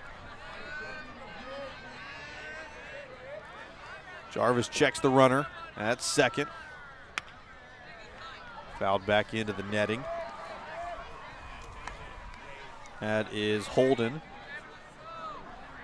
Jarvis needs to shake off that opening error and just concentrate on the batter. Holden grounded out to the shortstop, J-Rod, in his first at-bat in the second inning. Boy, 2 errors here by the Tigers in the ballgame. Only 3 hits for the Cavaliers. Curveball got him looking there. And I don't think Jarvis has walked anybody either, has he?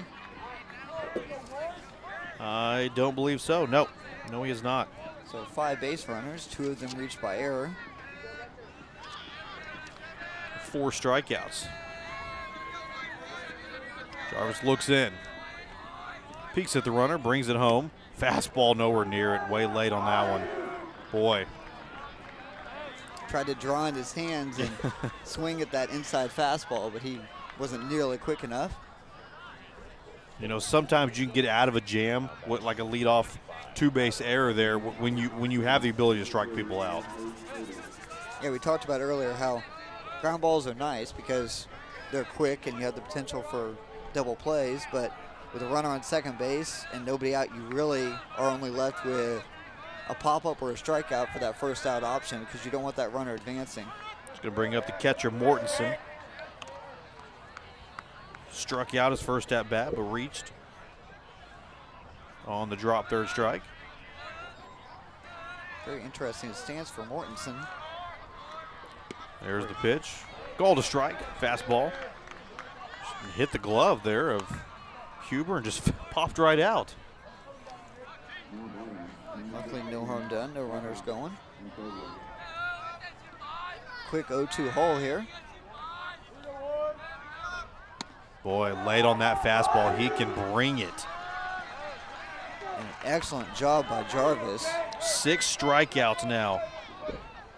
And 2 when he really needed him in this inning. No question.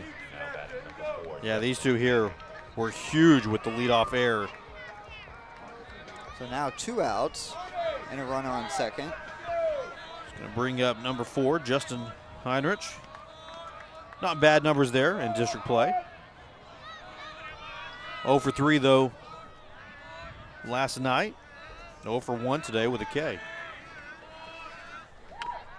Lays down a bunt. That going to stay fair? No, it's not. It's a good idea because that's not what they were expecting. No, not at all. Austin Finnegan used that to his advantage a couple innings ago. Sure did. Tried to get it done right there. If that had stayed fair, that would have been first and third. It's just so hard to get that fastball down and not hit it too hard like he did there. You almost want to push the bat back a little bit. It's also a lot easier for a left-hand batter to do that drag bunt or push bunt. Yeah. Because you're already leaving the box, so you're 2 steps closer to first.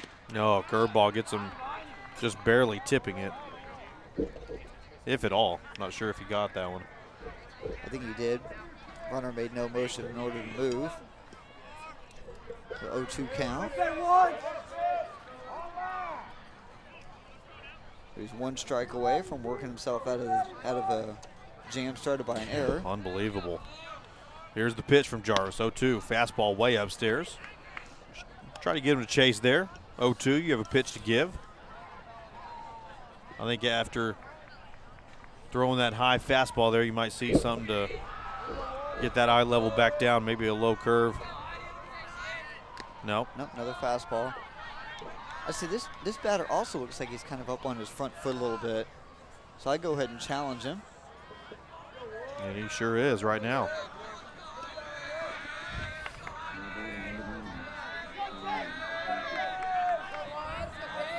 One ball, two strikes to count. Cavaliers with a runner on second.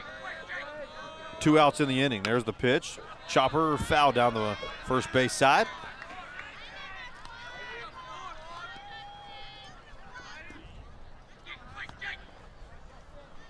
Count still 1-2 for Heinrich. Temperature starting to drop a little bit out here. Yeah, I might have to run out to the car to grab the jacket. Just saying. Yeah, my producer's telling me no, but I may have to anyways. Off the glove of Jarvis. J-Rod scoops it up, throws it to first, and got him. Oh boy, what a play. Real quick about we have the replay on that one. Wow.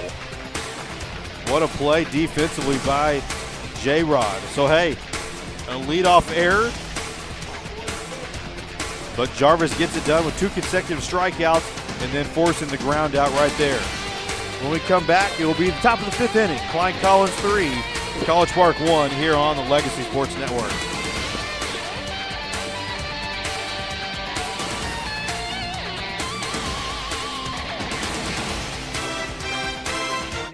Gosh, they could be such a magical time. Wait, what? Like a good neighbor, State Farm is there. Hey, Kevin. Keisha, you made my car insurance super easy to understand. What are they talking about? They're kicking you out. What? Like a good neighbor, State Farm is there with a walk-in closet. But I just graduated. A dojo. So gross. I'll help you pack. Agents make insurance easier. Get to a better state. State.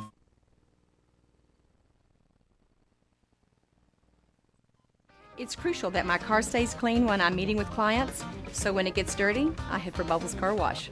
They pamper me with free coffee and internet service and comfortable surroundings. Oh, and they do make my car shine. Bubbles Car Wash, I wouldn't go anywhere else.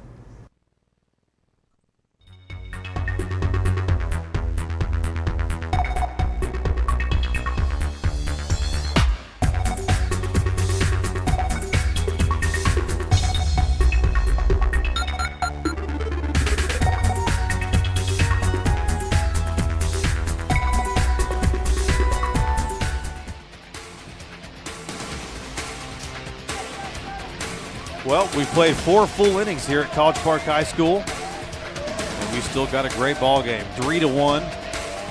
Klein Collins leads it over College Park here in Game 2 in this best-of-3 series. Remember, Cavaliers beat the Tigers by this exact same score last night over at Klein Collins High School. Here's the pitch from Ferder. Fastball strike. Evens it up at 1-1. Game pace has really picked up after that first inning. Sure has, yeah. This one's really flying by. 3:26 here in district. Boy, nice hit there, but right at the center fielder. And he is able to make the grab. That's Satarski out there. It's the first time they've been able to retire Finnegan today. Had a base hit he in the was, first inning. that's right. He was 2 for 2 with an RBI. Bunt single 2 innings ago. So 1 out now. It's going to bring up the pitcher, Jake Jarvis. He's 1 for 2. Singled in the first. Flew out to deep center in the, I believe it was the second. His courtesy runner, Kuykendall, came around to score. Nice breaking ball there on the inside part. Called a strike. Look at these numbers. Homer, 16 RBIs, hitting .500 in district play. That breaking ball left hanging, didn't really bite down, and He's lucky he wasn't trying to throw that one low. That would have hung right across the plate. 1-1 the count to Jarvis.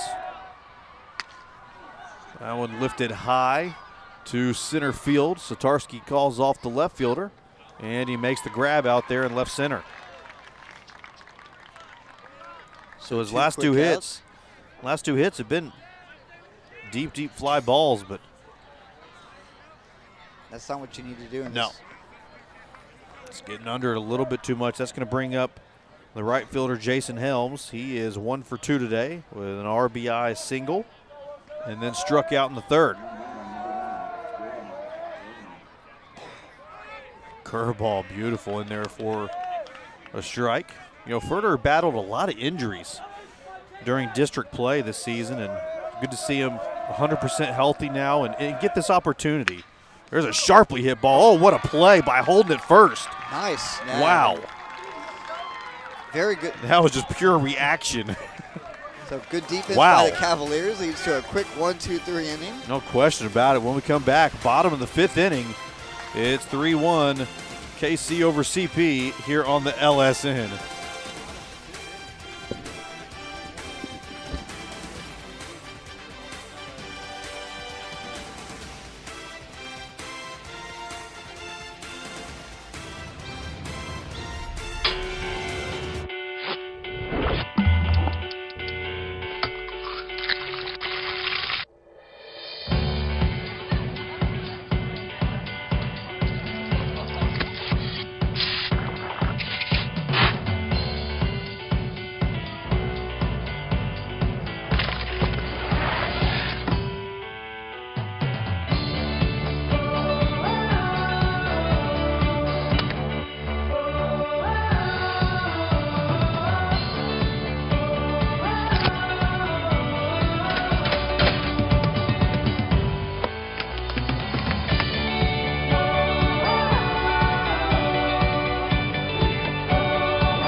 Looks like we have a pinch hitter for College Park. That's Jacob Mardick, the junior, lefty.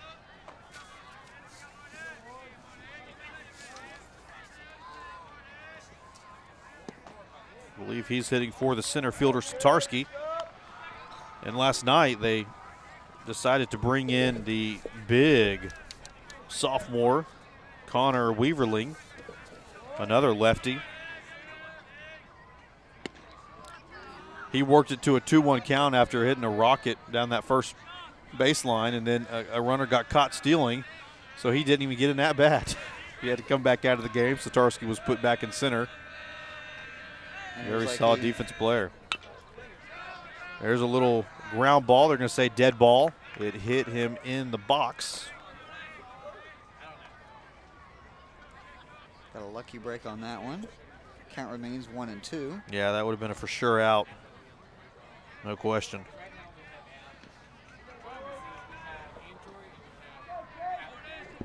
Steps back in. 1 ball, 2 strikes. Here's the pitch from Jarvis. Fastball upstairs. Evens it up at 2-2.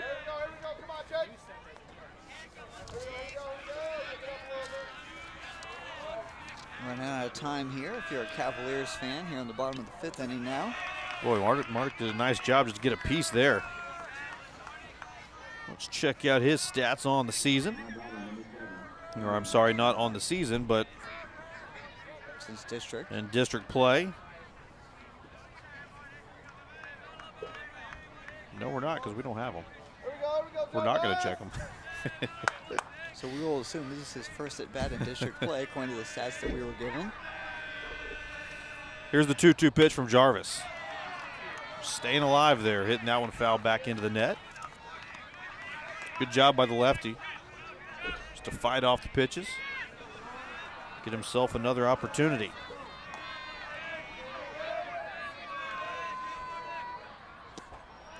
Pitch down low.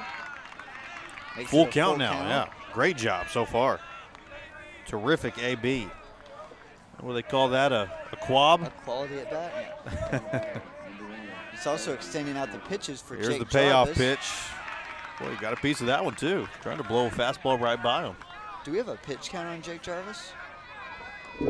I'm guessing somewhere around 60, Of course we do. 65 at this point. We have it all here. See how close that was. Here's the payoff pitch, number 2. Blows that fastball by him there. And another strikeout for Jake Jarvis. It's going to bring up Dakota Parsons, the leadoff hitter. He's 0 for 2 today, 0 for 6 in the series. Bill Furter, of course, 5 innings pitched because Montana Parsons didn't throw any. He only threw 15 pitches, 61 for Furter through the 5 innings, and Jake Jarvis with 64 pitches thrown. That one tipped foul. Good call by me.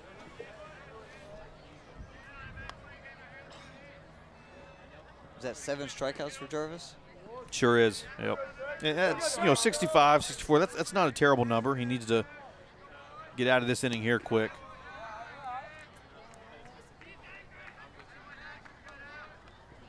That ball evens it up at 1-1.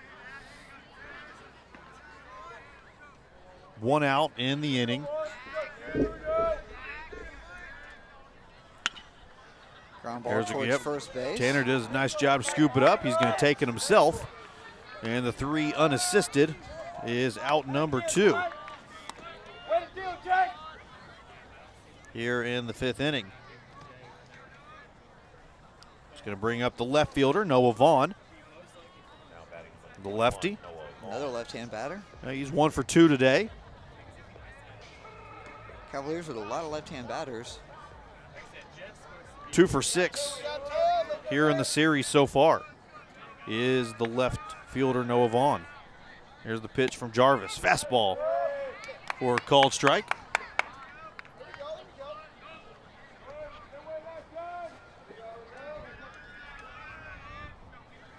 There's the 0-1. There's a chopper. Finnegan has it at second over to Tanner in time for out number 3. And another 1-2-3 inning for Jake Jarvis after the 4-3 putout. When we come back, it will be top of the 6th inning. 6 outs remaining for College Park here on the Legacy Sports Network.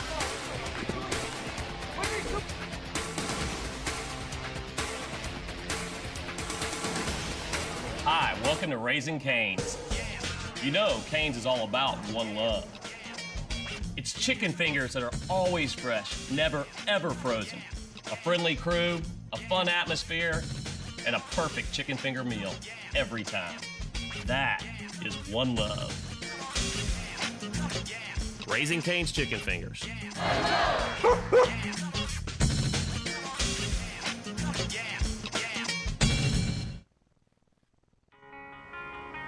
Our innermost desire is the force that inspires us to find outright delight. With any size icy cold Coca-Cola, soft drink, or sweet tea for just $1.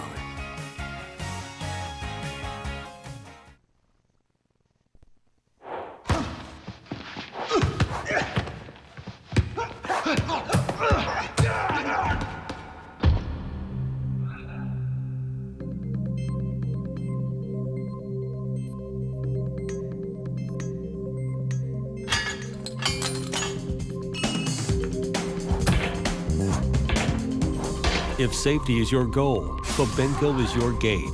Fabinco, the world's leading manufacturer of self-closing safety gates.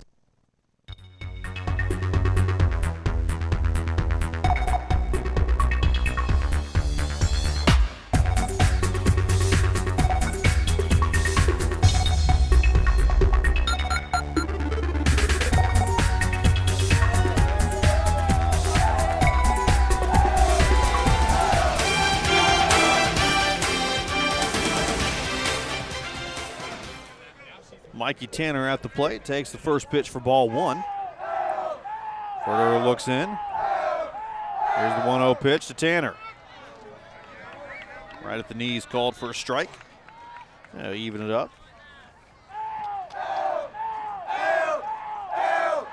Got some updates for you here in just a minute. There's the 1-1. Beautiful curveball there. Nice slow curve. Broke late over the strike zone. Klein advances. They won 7-3 over A&M Consolidated today. They won 22-12 last night. Here's the pitch. Big cut there by Tanner. He comes up empty. What a pitch by Ferderer. 22-12. I've said it. Well, yeah, 22-12. 30 hits, 10 errors. That's a lot of base runners. That game must have taken 3 hours. Yeah. Kingwood beat Oak Ridge 3-2 in game 1, but Oak Ridge is up in the top of the 5th, 7-2, trying to tie that series up here. The Woodlands up 8-2 in the bottom of the 5th. They won game 1 6-0. So they're looking to sweep. So how are the brackets going to look? Like the winner of this series plays? The winner of this series plays the winner of Cedar Ridge and Austin Westlake. Westlake was the 3 seed, Cedar Ridge the 2 seed. Over there from the Austin area. Off-speed pitch there, down low in the dirt. Evens it up at 1-1. Last night it was Cedar Ridge beating Austin Westlake by 1. I believe it was 3-2. See if we can get you an update here on that one. Here's the Ferderer pitch. Hit right over the head of the third baseman. Nice hit by Nick Carney. Turns the corner, thinking about big turn, pushing but he'd have been dead meat out there in second. Yeah, I think he was just pushing it to see what that left fielder did. You know, if he bobbled the ball at all, he probably would have taken off. So 1 out single. Not a whole lot of noise from the Collins bats after that first inning.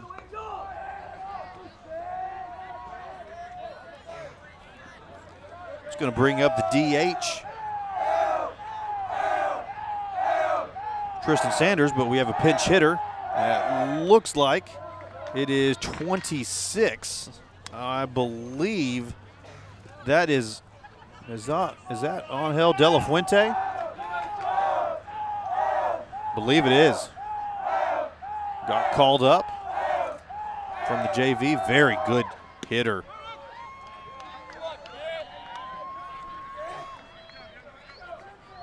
One ball, one strike.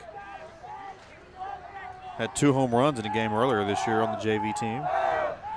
A lot of pop. Only a sophomore. Is he replacing Peyton Yost on the roster? Yeah, I don't think they have a 25-man roster they have to stick to, but yeah, Peyton Yost out with an injury right now.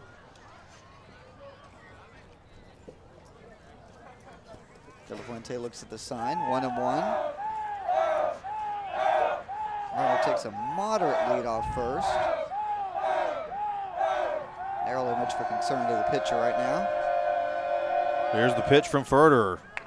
Ferderer took it way too long, so De La Fuente went ahead and called time. And it was granted. You know, that's when the injuries can happen there. Because he had already started, he should have gone ahead and. Should have gone ahead and followed through. The pitcher's already in the motion. Yeah, you just go ahead and finish. Very boisterous. Collins dugout. Here's the 1-1 pitch from Ferderer to De La Fuente. Big cut there, comes up empty. This is actually, Sean, only like the second or third at bat for De La Fuente on the varsity.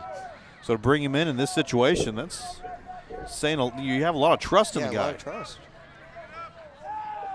Would be surprised to see him. Yeah, wouldn't be surprised to see him starting next year on the varsity team. He can play first base, third base, outfield. Big kid. Here's the pitch. Boy, good looking pitch there. Must have been just barely outside. 2-2. Did he play in that summer league?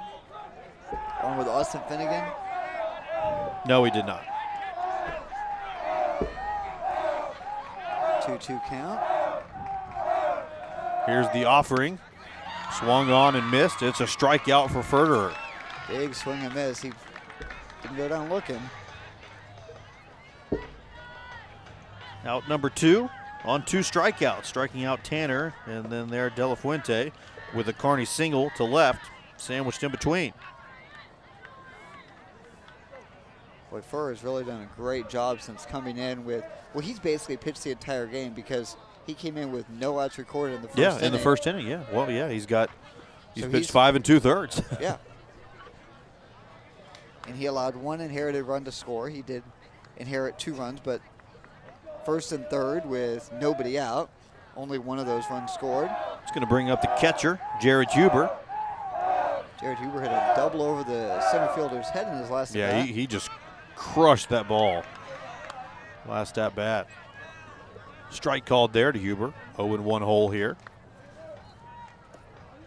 2 outs here on the top of the 6th inning.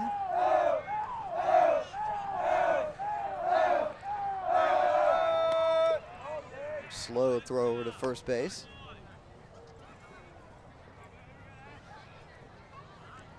Jared Huber is 1 for 2 with that double. Grounded out to the second baseman in the second inning. Speaking of the slow throw to first, as the pitch comes into home, comes in. Fastball at the knees, called a strike. Say low, but yeah. just at the knees. I saw my first balk call on the new balk rule with the faking to third and throwing to first. Yeah, on the major leagues. I didn't see that. Interesting. Yeah, I saw it a couple days ago. Still done occasionally on the high school level. Didn't work it doesn't work at the high school level either. No. Works at the Pee Wee level, I think. That's about it. Little league. Maybe T-ball. Yeah. Fastball around the shins, taken for ball 1. That's one of those plays that's so ingrained in the heads of players that you're going to do it without thinking about it and get that ball called. There's the pitch. Change up. Oh, must have been just barely inside. Evens it up at 2-2. Catcher tried to frame it there. Yeah. Didn't quite work. You can see him hold it for just a little bit longer. So 2s across the board now. 2 outs, 2 balls, and 2 strikes.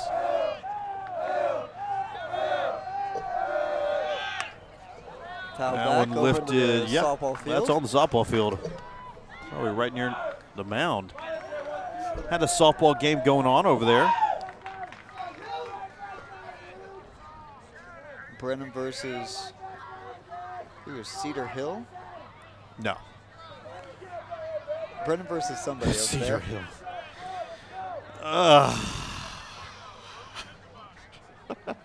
Brennan versus someone Yeah. in blue uniforms. Jason Washburn over there talking to the home plate umpire. Let's see if we can get a picture of that maybe. I'm not sure what he was discussing there.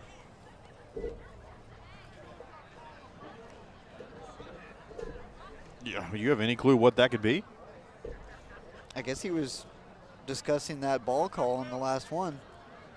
Well, it looks like Parsons maybe went to the hospital or something. Looks like he's back now, and he's got a huge ice pack wrapped around that elbow. I just hope that it's not maybe dislocated. Yeah, you hate to see things like that. Yeah. He's walking back into the field here. Nice piece of hitting there by Huber just to get a piece, foul it straight back. Hopefully it was just a precautionary, let's go. Barber's Hill. Barber's Hill. I was right about the hill part. Brenham. Yeah, just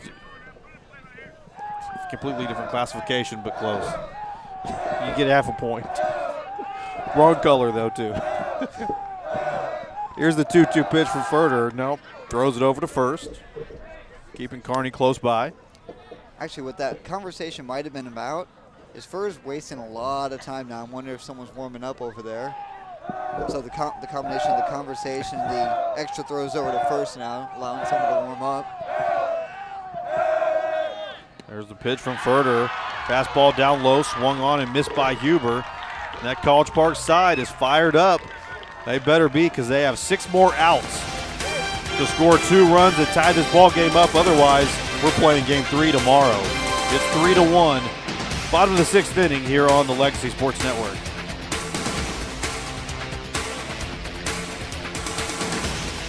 Love you. And I think you're the Egg McMuffin of boyfriends. It's the Egg McMuffin of automobiles. I'll take it. You told me it was the Egg McMuffin of apartments. The Egg McMuffin. The Egg McMuffin of all beach days. Experts are calling it the Egg McMuffin of Science projects. The simple joy of the one and only. With fresh cracked egg and extra lean Canadian bacon, it's just one of the wholesome ways to start your day at 300 calories or less. He called you the Egg McMuffin of what? Up next for Career Day, quarterback Aaron Rodgers. That's State farm agent said she helps people. What do you do? I play football. That's not a job. Well, Did you save my dad hundreds with the discount double check? no, but I was MVP last year. Mr. Hubble says trophies are for people with self-esteem issues. Who's Mr. Hubble? That's Rod Hubble. No, it is not. For savings, we're best in class. Hey, Roger! This got double checked! Get to a better state. State Farm.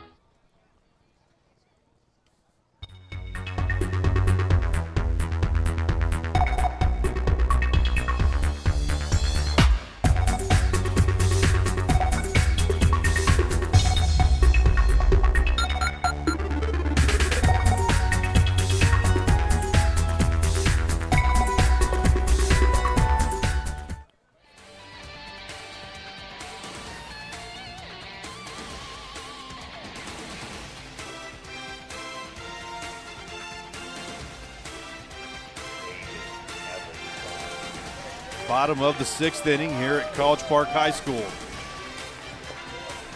David Ellingson is going to lead things off for the Cavaliers. He has the 1 RBI for the Cavaliers in today's game. Oh, fastball right in the back. Well, you could hear that thud. Wow. He's trying to pretend like walk it doesn't that hurt, off. but he's that had to hurt. In the cold weather, that thing's humming at probably 87, 88 miles an hour. Yeah, we heard it thump from over here. It's going to be one of those nifty bruises with the baseball stitches in it. But hey, he's on in the 6th with a hit by pitch. Yep, sacrifice your body, especially in the playoffs. Well, he's 2 for 2, an RBI, 2 singles, and a hit by pitch now. Outstanding ball game for Ellingson. Now the right fielder, Fizbeck, he's 0 for 2 today. Grounded out to the pitcher and then struck out in the 3rd. 1 for 3 last night. 0-1 count to Fizbeck. Ellington takes a nice 2-step lead. I don't think he's a threat to steal. No. Unless I'm... Off-speed pitch there out in front of that one. Could be misjudging, but I don't think I am. The 0-2 count. Nobody out here on the bottom of the 6th inning. Probably a high fastball here. Yep, that's just what he did, and he got him to chase. Wow. Another exactly what he strikeout. wanted. You were going to waste a pitch, and if you fished it, then that's fine. If not, then you had another one. Cavaliers down to 5 outs now. Strikeout number 8 for Jake Jarvis, and Coach Washburn is going to walk out, and it's going to be, this is a pinch hitter here. No, this is Tyler Vaughn. I'm not sure what he was doing. He is making a change. The only thing it's got to be is a pinch runner for Ellingson. So he's going to pinch run for him and then bring him back in. Yep, that's what it's going to be. So out comes Ellingson, and in comes Ryder Lucas. Remember, he was thrown out at second base by Jared Huber earlier in the ball game. I want to explain that rule to those that aren't familiar with it. Yeah, you can bring in a pinch runner one time during the game, not a courtesy runner, but a pinch runner. Courtesy runner is for the pitcher and catcher. Those don't count against you, but you can pinch run for a guy one time and then bring him back in. You can do that once a ball game. And that was probably a wise use of his one time there. Yep, I think so. He knows how important runs are. Boy, Jared Huber, like I said, just a brick wall back there. Especially with a speedier runner, although yeah, he probably could have been saved. Jared Huber did give him pause for thought with the throw out earlier. Yeah, no question that's in the back of his mind right now. 1 out, runner on first. Fastball hit on the ground. Finney has it. Can they turn 2 over to J-Rod? To Tanner. Got him. Double play. Excellent quick turn by the Collins Tigers. The 4-6-3 double play.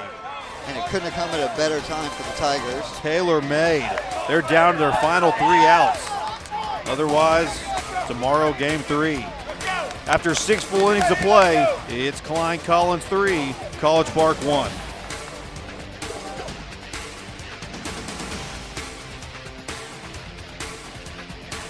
Hi, welcome to Raising Cane's. You know Cane's is all about one love. It's chicken fingers that are always fresh, never ever frozen. A friendly crew, a fun atmosphere, and a perfect chicken finger meal every time. That is one love. Raising Cane's Chicken Fingers.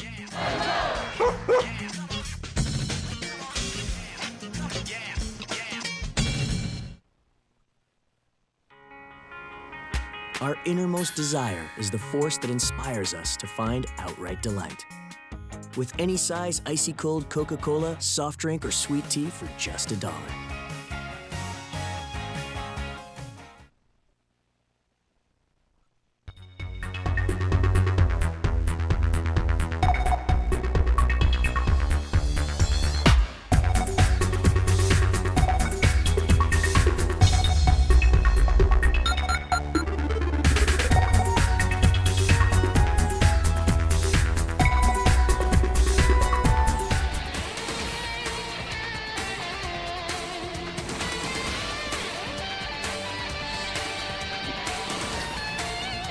Jake Jarvis has pitched a gem.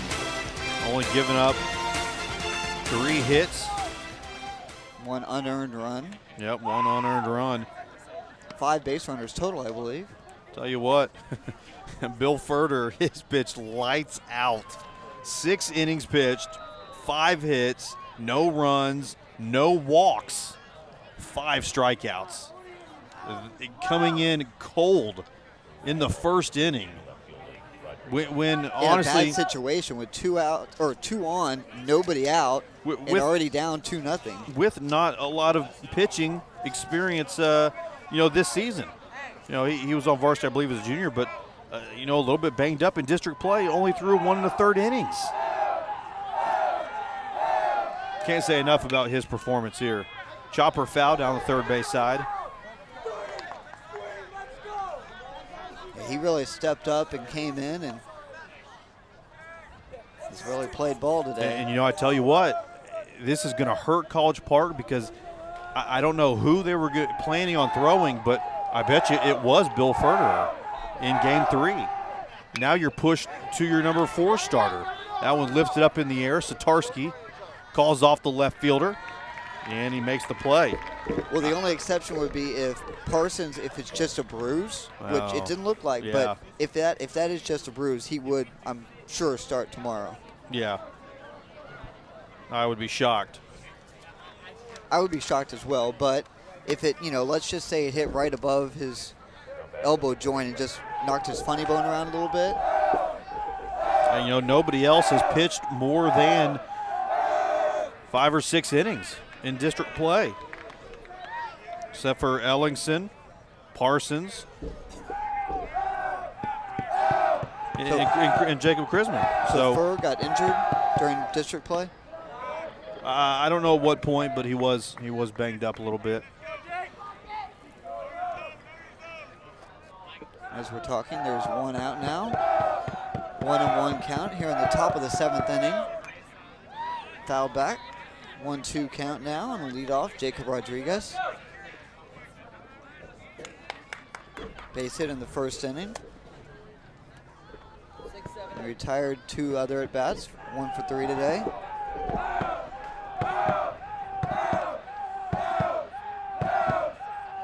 Burr looks in.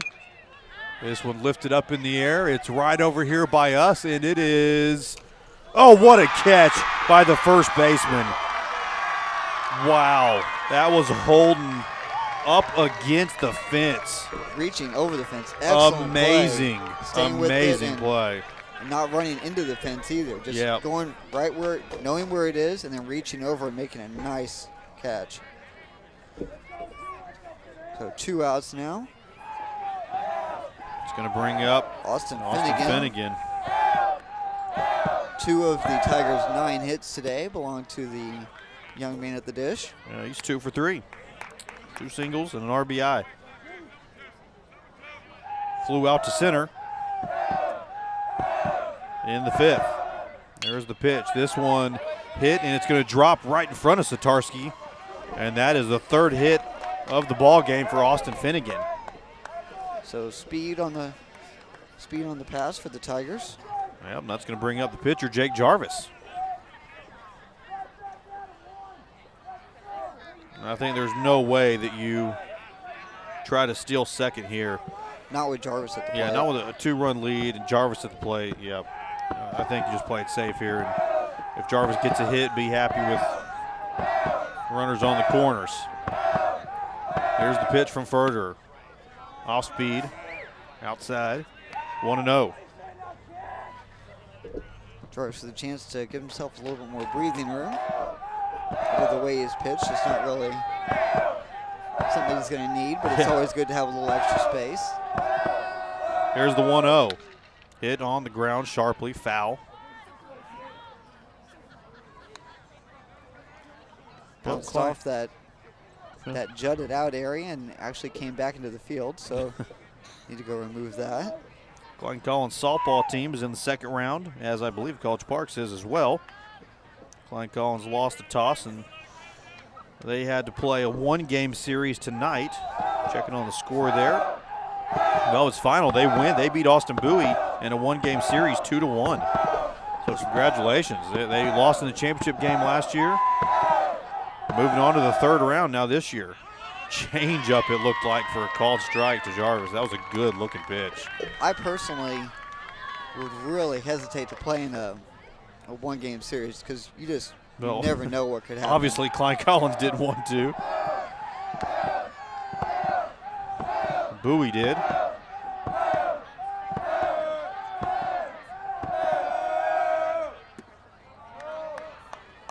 Pitch low Well, I'm and sorry. outside. No, Collins did want to because they have that Taylor Atkinson is their ace pitcher, and they really don't have a true number 2. So in that situation, you don't want your ace to have to go all 3. So they wanted a 1 game. There's the hit right at Satarsky. Hit the ball hard. Yeah, hit the ball very hard, but right at him. They were trying to add on to the lead there. Couldn't get it done on the line drive to Satarsky for the 3rd out. When we come back, bottom of the 7th, final 3 outs of regulation here on the Legacy Sports Network.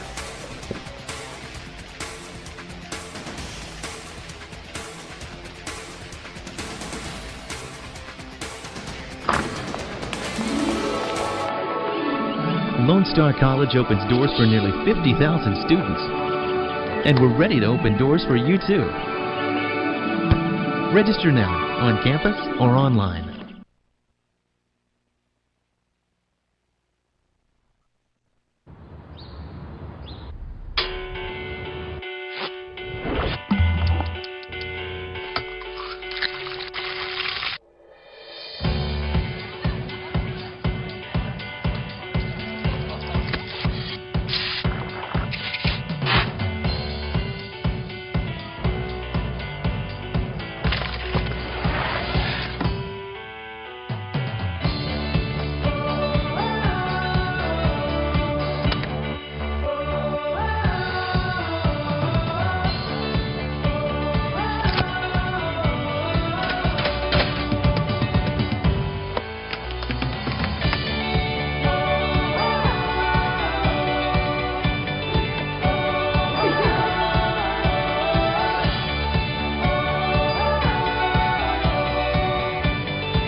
Jaden Holden, the first baseman, made a beautiful play over here against the fence, making the grab.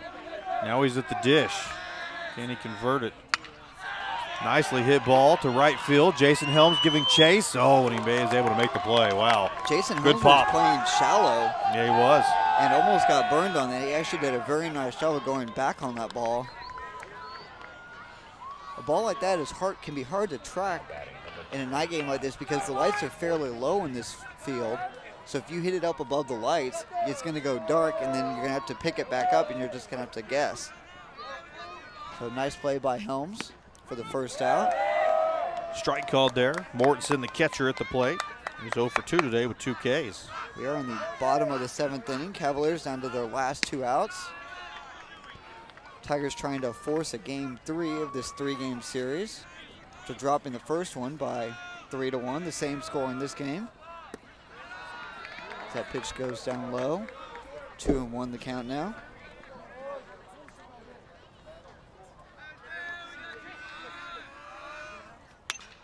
Mortensen fouls it off over into the bullpen on the Cavalier side.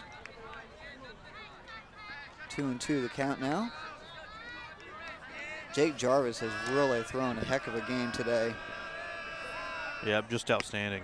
No walks, 8 Ks. I guess he's thrown about 80 pitches or so now, 80, 85 pitches. I believe he's right around that mark, yes. This one lifted up, foul. Back behind that College Park dugout. Over into the woods. They're not going to find that ball. Those balls are expensive too. Yeah, they are. Here's the payoff pitch, down low in the dirt. That's walk number 1. Not a good time for it either. We'll get a courtesy runner, as that's the catcher. He just drew that walk. So we'll see who comes out to run. Well, it can't be Lucas because he was used as the pinch runner and then burned as he was taken back out. So number 10, it looks like. It's 26. No, 26, wow. Getting older, my eyes are failing me. That's Richard Ramos, the junior. So Ramos is on first.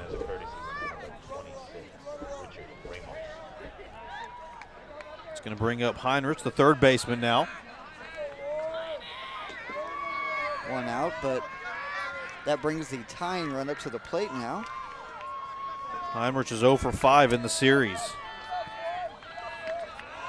Struck out in the third, hitting to the 1-6-3.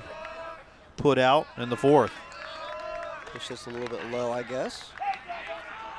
Ball 1. 87 pitches, I believe, for Jarvis now. Our pinch runner is going to take a short lead. Fastball on the outside part of the plate at the knees. Called strike. He was it up at 1-1. You're not going to risk getting thrown out, so we're not going to see any steal attempts right now. No. Game tying run at the plate. Not the time to steal. Not really the time to take even much of a dangerous lead. There's another fastball. Chopper. J-Rod has it, bobbles it, fires it to first, and he is safe. I think that's going to have to be probably a base hit. Because even if he had come up with it clean, or even if it would have been close. Yeah, it would have been close. Yeah. So a base hit there. Infield single by Heinrich. The series winning run is at the plate. And we have a pinch hitter. It is the big sophomore that just crushed one down the first base line in last ball game. Number 22. Connor Weaverling. Bats left, throws right. Very gets big a hold one. man. Gets a hold of one here. College Park gets the sweep. And that prompts a mound meeting. Yep, Tigers.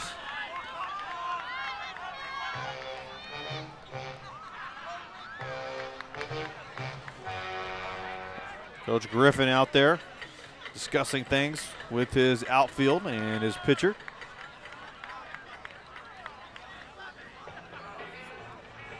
This scoring update we're about to give is brought to you by Comfort Suites in the Woodlands, Shenandoah area. Terrific place to stay. You're in the area, a lot of things to do. You need a place to stay, call Comfort Suites Woodlands.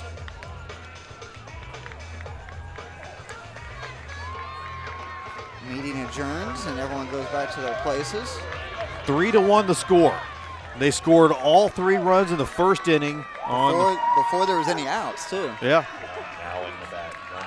But now, Weaverling at the plate.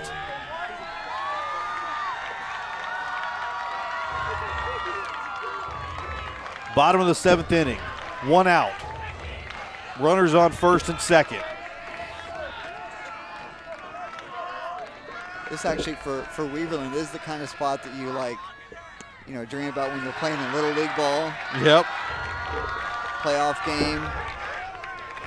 You represent the winning run at the plate. Change up, low and away, ball 1.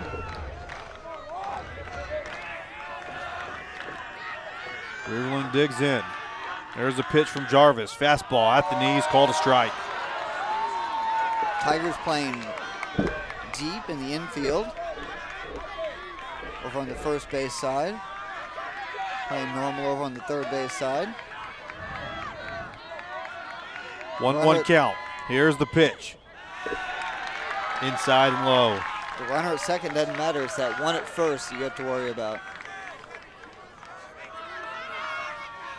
Or even more so, the runner at the plate.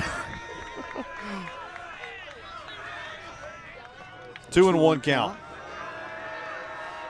Time called by Weaverling and is granted. Jarvis didn't see it, but he was looking back at the runner at second.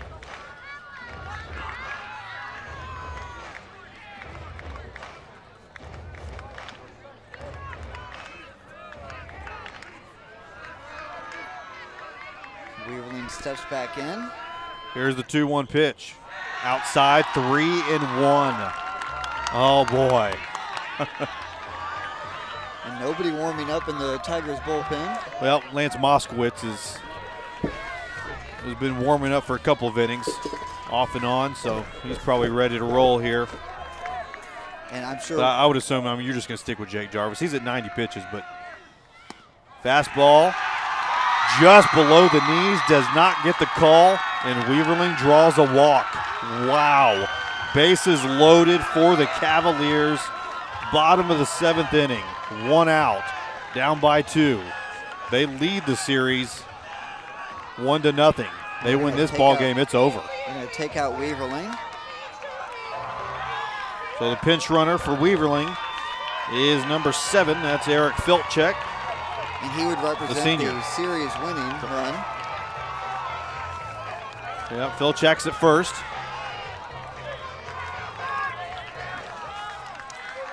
Heinrich is at second. Dangerous Dakota Parsons up at the plate now. Leadoff hitter. This is what you want right here. Great game played so far by both teams as Dakota fouls one back to the screen. Dakota Parsons is 0 for 3 today, 0 for 7 in the series. But you know what? One base hit that turns everything around. He would be thrilled to be 1 for 8 in this series. 0-1 the count. There's a pitch from Jarvis. Off speed, beautiful pitch. Wow. So quick 0-2 count. That's exactly what Jarvis needed.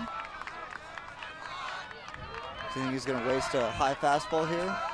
Probably so. Here's the 0-2. Fastball way upstairs. Almost over his head on that one.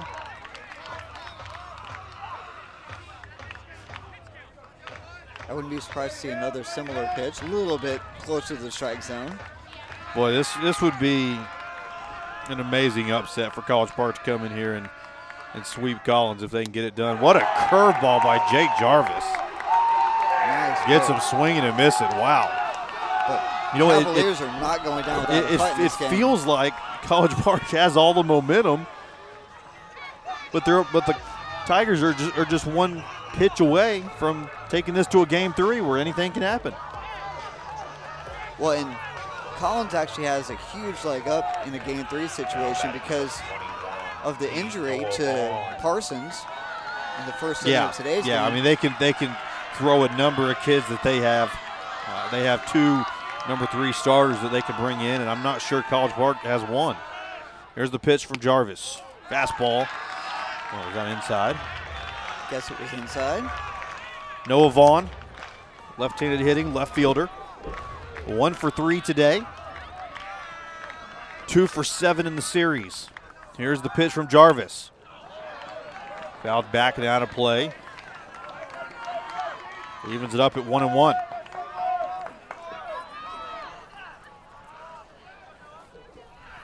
So down to their last out, but bases are loaded, down 3-1 here on the bottom of the 7th. Here's the 1-1 pitch from Jarvis. Curveball outside. 2-1.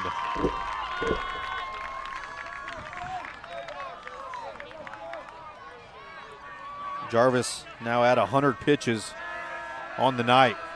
Here's the 2-1 pitch. Lifted up in the air, that's going to go foul. That will even it up at 2-2. He's pitched a great ball game. Can he finish it off right here? 2-2 to snap a curve off here. Maybe elevate that eye level one more time with a. I'm thinking you're going to see a fastball here because you don't want to see a wild pitch. Maybe a cutter. Oh, wow. Tough pitch to take. Very tough pitch. Must have been a little bit low and inside. Yep. Tough to see from our angle. Full count. But good eye. Got to throw a strike, otherwise you walk or run home. Here's the payoff pitch from Jarvis. Swung on and missed. Klein Collins wins it.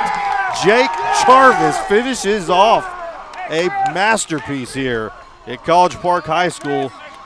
And Klein Collins takes game 2 by the same score that College Park took game 1, 3-1. We're going to take a quick break. When we come back, we will have the Comfort Suites Woodlands post-game show here on the Legacy Sports Network. First thing people say after trying Raising Cane's premium, fresh, never-ever frozen chicken fingers, served with extra-long crinkle-cut fries, made fresh daily cane sauce, and grilled Texas toast, they say, "Where have you been all my life?" To which our chicken fingers don't reply because, well, chicken fingers can't talk. Raising Cane's, one love.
Son, your 20s, gosh, they could be such a magical time. Wait, what?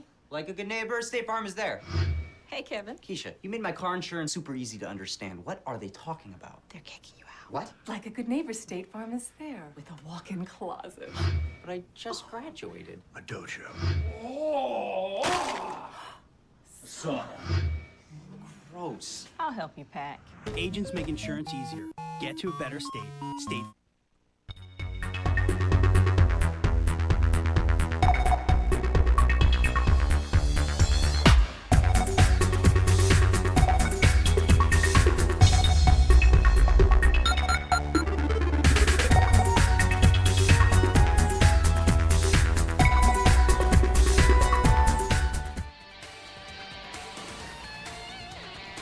Welcome back to College Park High School. Once again, the final score is 3-1. Klein Collins wins game 2 over College Park. They tie the series up and they push it to a game 3. That's going to be at Klein Collins High School tomorrow, 4 p.m. Make sure to tune in at 3:45 for that one. That's going to be a knockout, drag-out kind of fight there. Game 3, anything can happen. Yeah, because we basically knocked it back down to a one-game series. Yep. But it's a one-game series where Klein Collins has a huge advantage because we don't think College Park has any pitchers. Yeah, you know, they had to use Bill Furter there. He came in and pitched an outstanding game. 7 innings pitched Sean, in relief there. Gave up 6 hits, 0 runs, 0 walks, and 5 strikeouts. That was just an outstanding job, but I cannot say enough, give enough praise to Bill Ferderer for the thing he did. He just stepped in there, already down, 2-0 when Parsons got hit on the elbow there. Came in cold, took about 15, 20 pitches there, pitched lights out. And he came in also not only down 2 runs, but with 2 runners on. Yep. So he pitched a complete game shutout, basically, with coming in with runners on. Yep, no question. So congratulations to Bill Ferderer. Unfortunately, Klein Collins bursted off for 3 runs in the first inning. They took that lead, and they never relinquished it. So Jake Jarvis finishes the night 105 innings, 105 pitches, 7 innings, 3 hits, 1 run, 0 earned runs, 2 walks, and 9 strikeouts. Klein Collins wins Game 2, 3-1 here at College Park. College Park won Game 1, 3-1 at Collins. And now Game 3 tomorrow. Make sure to tune in 3:45 p.m. tomorrow, 4 o'clock first pitch on LegacySportsNetwork.com. For Sean McInerney and the production crew here on LSN, I'm Jay Darnell, wishing everybody a great night. See you tomorrow.